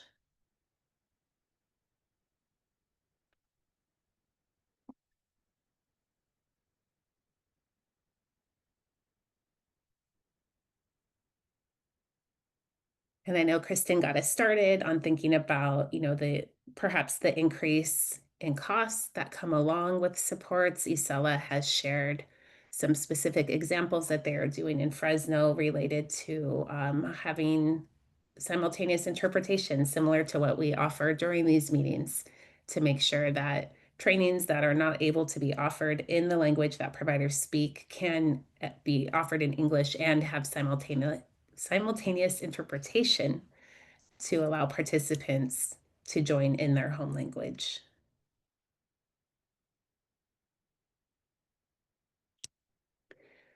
Minisela shared in chat, public funds should be used to expand what is already working, supporting bilingual educator development, supporting culturally and linguistically responsive training, and family engagement strategies.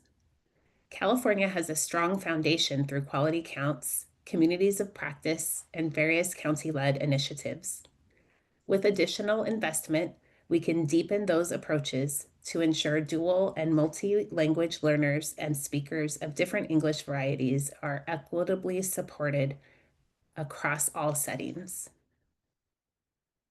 And Roxana, a panelist, adds that the state should invest in bilingual and culturally sensitive staff, hire, train, and retain bilingual educators, therapists, counselors, and professionals who share their students' language and culture. Offer salary incentives to those who earn a bilingual teaching certification or credential. Some great, really specific suggestions there around how supports might be provided to families, to programs, and to our workforce. All right, let's move on to our final equity indicator, a final equity priority, which is racial equity approaches and strategies are embedded across all indicators. So final thoughts here, given that this is our overarching focus of our work. What other additional racial equity approaches should be considered for this indicator?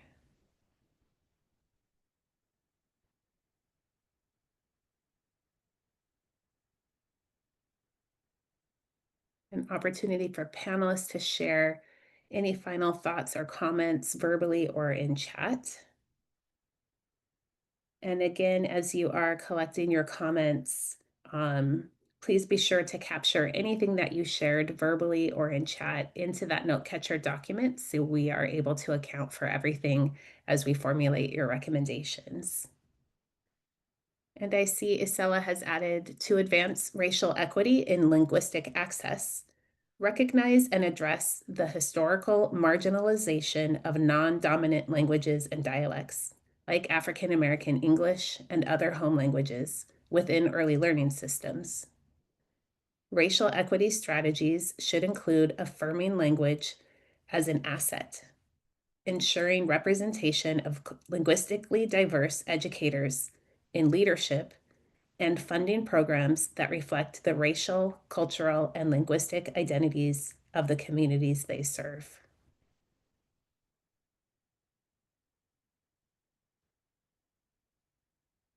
Final opportunity for panelists to share comments.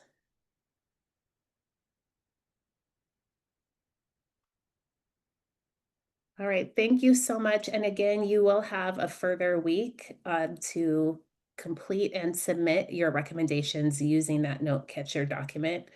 I know you are eagerly listening to the members of the public as they also contribute to this conversation. And with that, I will turn things over to George for public comment. Thank you, Krista. Members of the public, you've heard from Caroline in her presentation and now from the panel. We would like to hear from you next. What are your thoughts about how QRIS can best support children who speak multiple languages or different varieties of English? We are now opening for verbal comment and for public comment using the chat.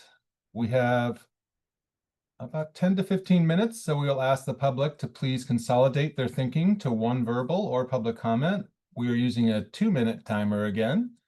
If you should run out of time, you may continue your comment in the chat and it will be recorded. As a reminder for our interpreters, please speak slowly and clearly so that they can interpret your message. If you would like to make any public comment, please use the raised hand feature at this time, and I will call on you to unmute. Aaron Freshy, please unmute and make your comments. I was going to say good morning, but I think we're almost good afternoon. My name's Erin Fresky, and I'm here today representing Californians Together. Those of you that aren't familiar with us, we're a coalition of education, civil rights, parent, caregiver, community, and advocacy organizations here in California, focused on sort of being champions for the success of our 1.1 million English learners in the state.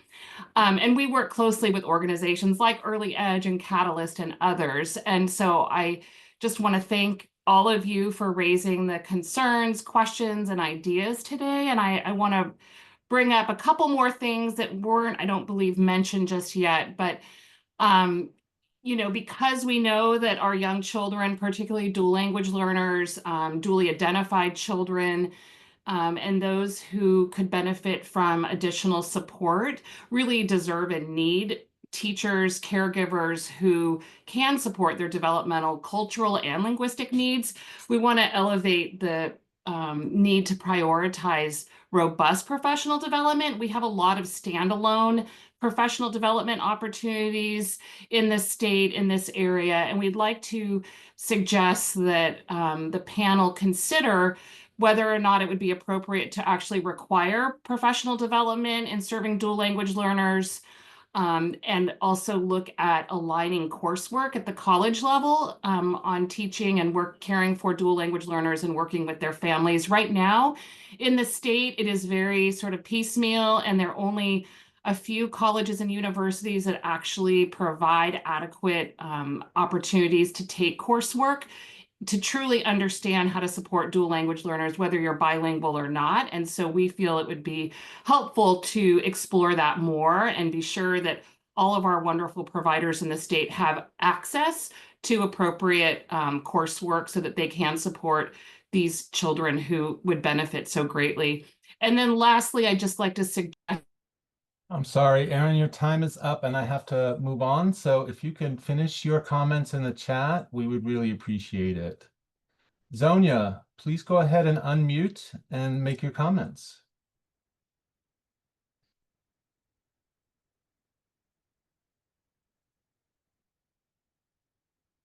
Zonia, you have to unmute. Sí, disculpen, es la segunda vez que me quiero salir de mute y me cuesta hacerlo, no sé por qué. Bueno, buenos días a todos. Yo lo que tengo que decir es con respecto a lo que se va a presentar es, estamos hablando de la equidad, ¿verdad? Y el superintendente de Estado puso los niveles más altos para el examen para los aprendices de inglés de los niños de educación especial. Entonces, no sé si el equipo puede retomar eso y verificar de que se mantenga como estaba anteriormente el examen del Estado, ya que para los niños de educación especial es muy complicado el poder hacer ese examen. Para los demás niños, pienso yo que es normal, ¿verdad? Porque un niño aprendiz de inglés tiene que ser reclasificado para que pueda, cuando va a la high school, agarrar las materias de la A a la G y ser un niño muy proeficiente en las materias que está llevando. Pero los niños de educación especial están muy impactados con esa decisión que tomó el superintendente. Muchas gracias. Thank you, Zonia. Marcella, please go ahead and unmute and make your comments. Yes, hi, my name is Marcella Graves. I'm out of Fresno, California child care educator for over 29 years. And I just wanted to say we do need more inclusion. They need to put out more information regarding assistance to a lot of the people that's on program, because I get a lot of clients that don't know they don't know what services available for them, and I have to walk them through it and help them out. And so they need more resources on that to inform the parent. And also on the referrals, it goes to one agency here, and that's CSN. And I believe, I feel that the welfare should also offer other agencies or departments that offer that. So I am praying that they will be able to assist in that area instead of going to one program. Thank you so much. Thank you, Marcella. As a reminder to all our public commenters to please speak slowly so that our interpreters can keep up and capture all of your words. Deborah, you're next. Please go ahead and unmute yourself and make your comments. Thank you once again for this opportunity. I want to go back to our first presenter, where someone within that section there had mentioned that people of color not knowing where to find help for children with special needs. But this is what the problem is. A lot of children of color don't miss out on programs, or they don't necessarily know where to find the programs. It's not about not knowing where to find the program. The problem is that those who are in charge withhold the information. That's a big problem, because when you have a parent sitting there begging and asking, my child needs help, I need support, and that very person sitting in that chair looks at them and says, there's nothing I can do for you, I can't help you. That's the problem, and that's a reality that people of color face on a regular basis. I also want to say, I had seen when it had mentioned something on that other states were doing, mentioning that putting a provider or person that speaks the same language in each class. I'm saying that would be a failure if that was in regulation or requirement for providers, because it takes away the choice of the parent. Some parents who speak other languages other than English may want to come to a provider who speaks English, for that child would be more immersed in that language and learn more English, not taking away the dual language opportunity. But again, if something like that was in regulation, that would really hurt the providers. Lastly, why are we overlooking funding? What does that look like when someone is being reimbursed low wages? So we cannot put the conversation of funding aside. Thank you. Thank you, Deborah. Again, a reminder to speak slowly. There's a lot of passion on this topic, we know, but it is a little tricky for our interpreters to keep up. Eduardo, please go ahead and unmute and make your comments.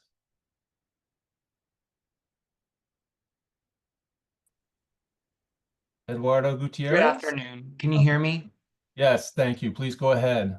Great, thank you. My name is Eduardo Gutierrez, and I'm a policy analyst with Early Edge California. And on behalf of the 1.5 million dual language learners across California, I want to express my sincere gratitude to the advisory panel for your commitment to recognizing the value of bilingualism and addressing the unique needs of DLLs in our state. And we truly appreciate your thoughtful efforts to elevate these priorities within the QRIS and for exploring models that have effectively integrated DLLs into their frameworks. But to me, a bilingual support recommendations outlined in the master plan for DLLs, it is essential that we not only address the shortage of bilingual staff, but also ensure that they are fully equipped and supported, right, with compensation and professional development. That really affirms all cultures and ensuring classroom environments reflecting a rich diversity. And equally important is communication. As we're hearing, programs must provide oral and written communication in languages families understand, share culturally responsive information, and really make program materials available in home languages of prospective families. And communicating with staff in their preferred languages also reflects a commitment to equity and inclusion at every level. And so again, I just want to thank you all for your continued leadership and dedication to building really an inclusive and equitable early learning and care system that serves all children, especially our young DLLs. Thank you. Thank you, Eduardo. Nora Martinez, please go ahead and make your comments.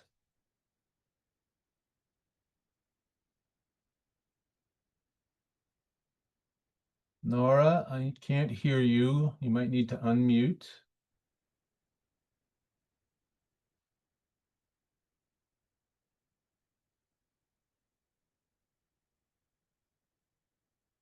I'm sorry, Nora, we're not hearing you. So hopefully we'll get a chance to come back to you. I'm going to go to Marcella Graves again, because I see no one else in our queue at this time. And we have a time for a few more comments because we're running a little ahead of time. Marcella, please go ahead and make your comments. Yes, and also, we also providers that on subsidies programs, we also need a true cost of care, and also to pay us a proper wage regarding the nights and the weekends. And piggyback on what Deborah was saying, that's what I was trying to get across. They withhold the information to minorities, African Americans, parents. A lot of parents don't know what they're supposed to be getting. I'll tell them, and then go back and tell the worker, and then the worker act like they don't know anything. So I don't know if the workers need to be re-educated on the things that have to offer to minorities, or they just withhold the information. So we need assistance in that area. And thank you so much. Thank you. Nora, were you able to unmute? I'm sorry, you must be having some technical difficulties. I'm going to go to Veronica then. Veronica, please go ahead and make your comments. Yeah, thank you so much again. I'm really passionate about the training for staff. I really love what Aaron Fresky said, and I want to include that if this is actually considered, to include training on how to work with children who are violent. And I mean, as in not just telling us what to do, but to show different scenarios of how to keep children safe who are trying to hit the teacher, hit other children, run away. People get a violation every day for that. And I think it's because there's no clear training. When you have a child in danger, you are trying to restrain somebody. And yes, there's already action plan about how to prevent it, but the reality is that it happens. They're trying to hit people, throw things, and teachers are confused. There needs to be clear training. K through 12 has restraining order training where they actually physically demonstrate and have people practice. So part of the training should include that. Another is when you're told to get shadows show up within a few minutes, they go on break and they're gone. The same problem. They're not sure what to do with a child who's having with disabilities. And the classroom needs that support. These two points of training, because again, if you go through licensing, talk to them, a lot of people get a violation for not handling it well. So that means there's lack of training. Thank you. I appreciate it. And I just want to let you know that I understand the use of closing access to the public and not. Thank you. Thank you. Okay, going on to Lily Marquez. Please go ahead and make your comments. Hi, thank you. I was just going to say, I want to just emphasize on parent choice. Parents need to be able to make that choice for their families and what is best for them. While I totally encourage and support dual immersion programs, I do believe that there's been some families that have put their children in programs and thinking that they're going to go ahead and learn from two languages. And sometimes they're weaker in one language versus another. And so sometimes they regret that decision because they have certain expectations of learning outcomes for their children, which hasn't been the case. So I really hope that there is more clarity and there's also information to the families, again, with what the expectations are for the programs and the services, and making sure that they do what is appropriate for their situation, their families. Thank you. Thank you. Nora, one last time. Sorry you're having trouble. Usually the audio button is the lower left-hand corner to unmute. You should be able to speak if you can unmute yourself, but we can't hear you.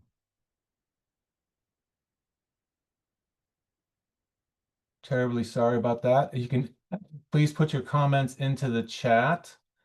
And with that, we have one last comment by Deborah, and then we're going to be closing out public comment. So any additional people, please make sure to put your comments into the chat.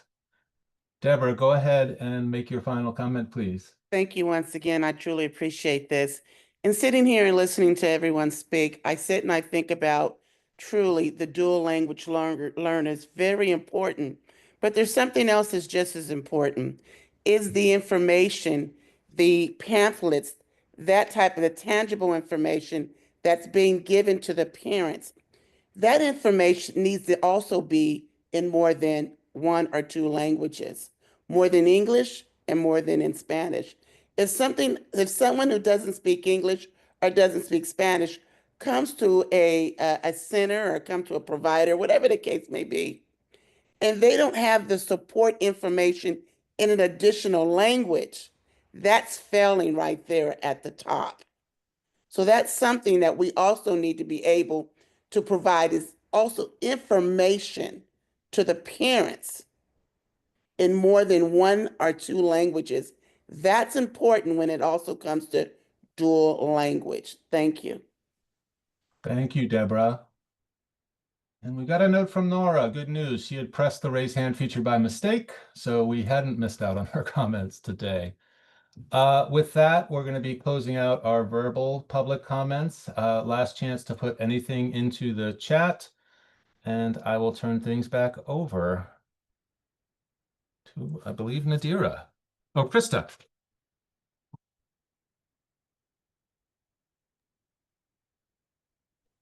Thank you, George.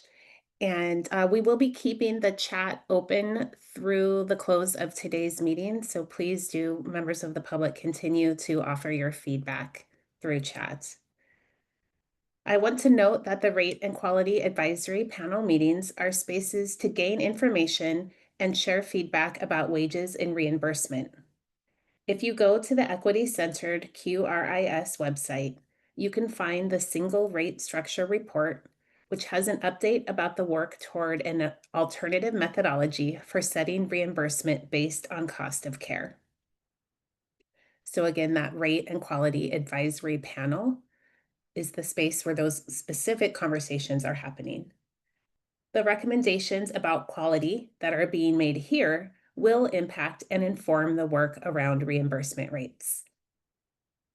As we bring today's meeting to a close, I'd like to remind our panelists to make sure that any recommendations they shared verbally today are included in their note catcher document. Panelists, you will have until Tuesday, May 6th to complete your recommendations. Please reach out and let us know if you are having any technical difficulties with that document. The final set of recommendations for equity indicators 3 and 4 that we discussed today will be shared with the public at our next ECQRIS advisory panel meeting in June. I am now handing things back to Nadira Jones to wrap up today's meeting. Next slide, please. Thank you, Krista, and thank you, panelists, guest speakers, and members of the public for a robust and productive discussion today. At this time, I would like to open the chat to everyone and invite you to drop in a takeaway from today's meeting. As you think about our North Star, equity is quality and quality is equity, what did you take away from today that will move us along our journey to achieving this North Star? We're going to pause for a moment to give folks a chance to reflect and then add your takeaway to the chat.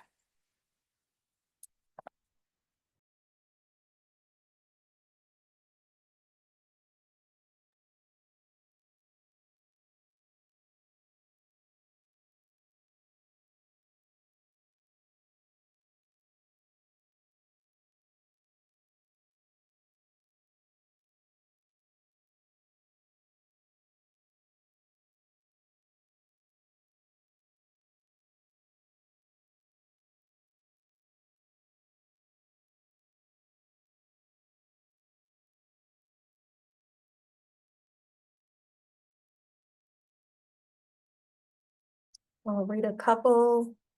Some takeaways is to please include recruitment, retention, and satisfaction materials and conversations and feedback, language and culturally appropriate for all that are intended to provide more diversity and inclusivity. Got some thank yous there.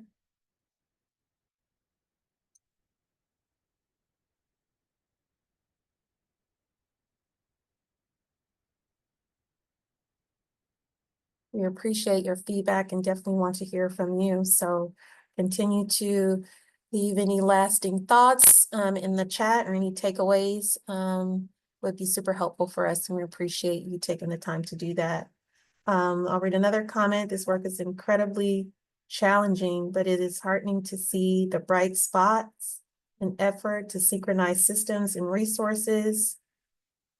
Someone else says, my takeaway is that we all just want to do what is right for children in our state. Thanks for all the meaningful comments and presentations. Efforts are being made to have the system reflect the needs of those who are servicing children, families, and diverse communities. These are super insightful, and thank you so much for again, taking the time to leave your feedback in the chat. We can go ahead and proceed to the next slide while those are coming in. Thank you. So please, you have time to continue to add into the chat, but I will also say that we hope to see you at our next convening in June, where we will reconvene to address the next two set of equity indicators, which will be harsh discipline, suspension and expulsion, or eliminating harsh discipline, and family leadership and engagement efforts. And so as you can see, this slide has a track to where we are heading. And then if you can go to the last slide. So again, we just want to remind you, please email us with any comments or questions. The email address is on the screen, and we are also going to be adding it to the chat. All materials from the panel meetings are available on the CDSS EC QRIS website, which is on the slide. We are adding the website also to the link to the chat. I'm sorry, the website link to the chat. Please join the Child Care and Development Division listserv to get email updates so that you can stay in the know. You can also scan this QR code on the screen to join the listserv. And we are also posting that link in the chat.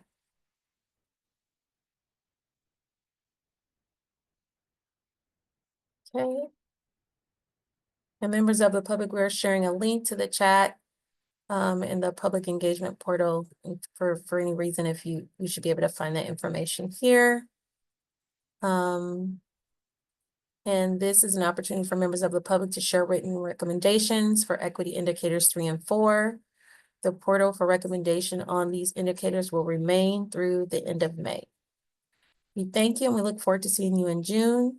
And this now concludes today's meetings. Interpreters, thank you, and you may sign off now. Have a great day.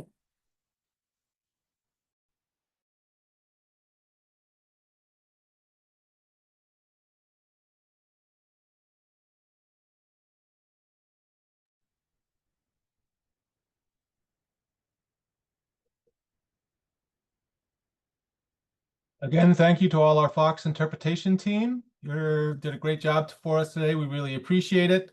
You are free to sign off from the webinar at this time. Thank you again.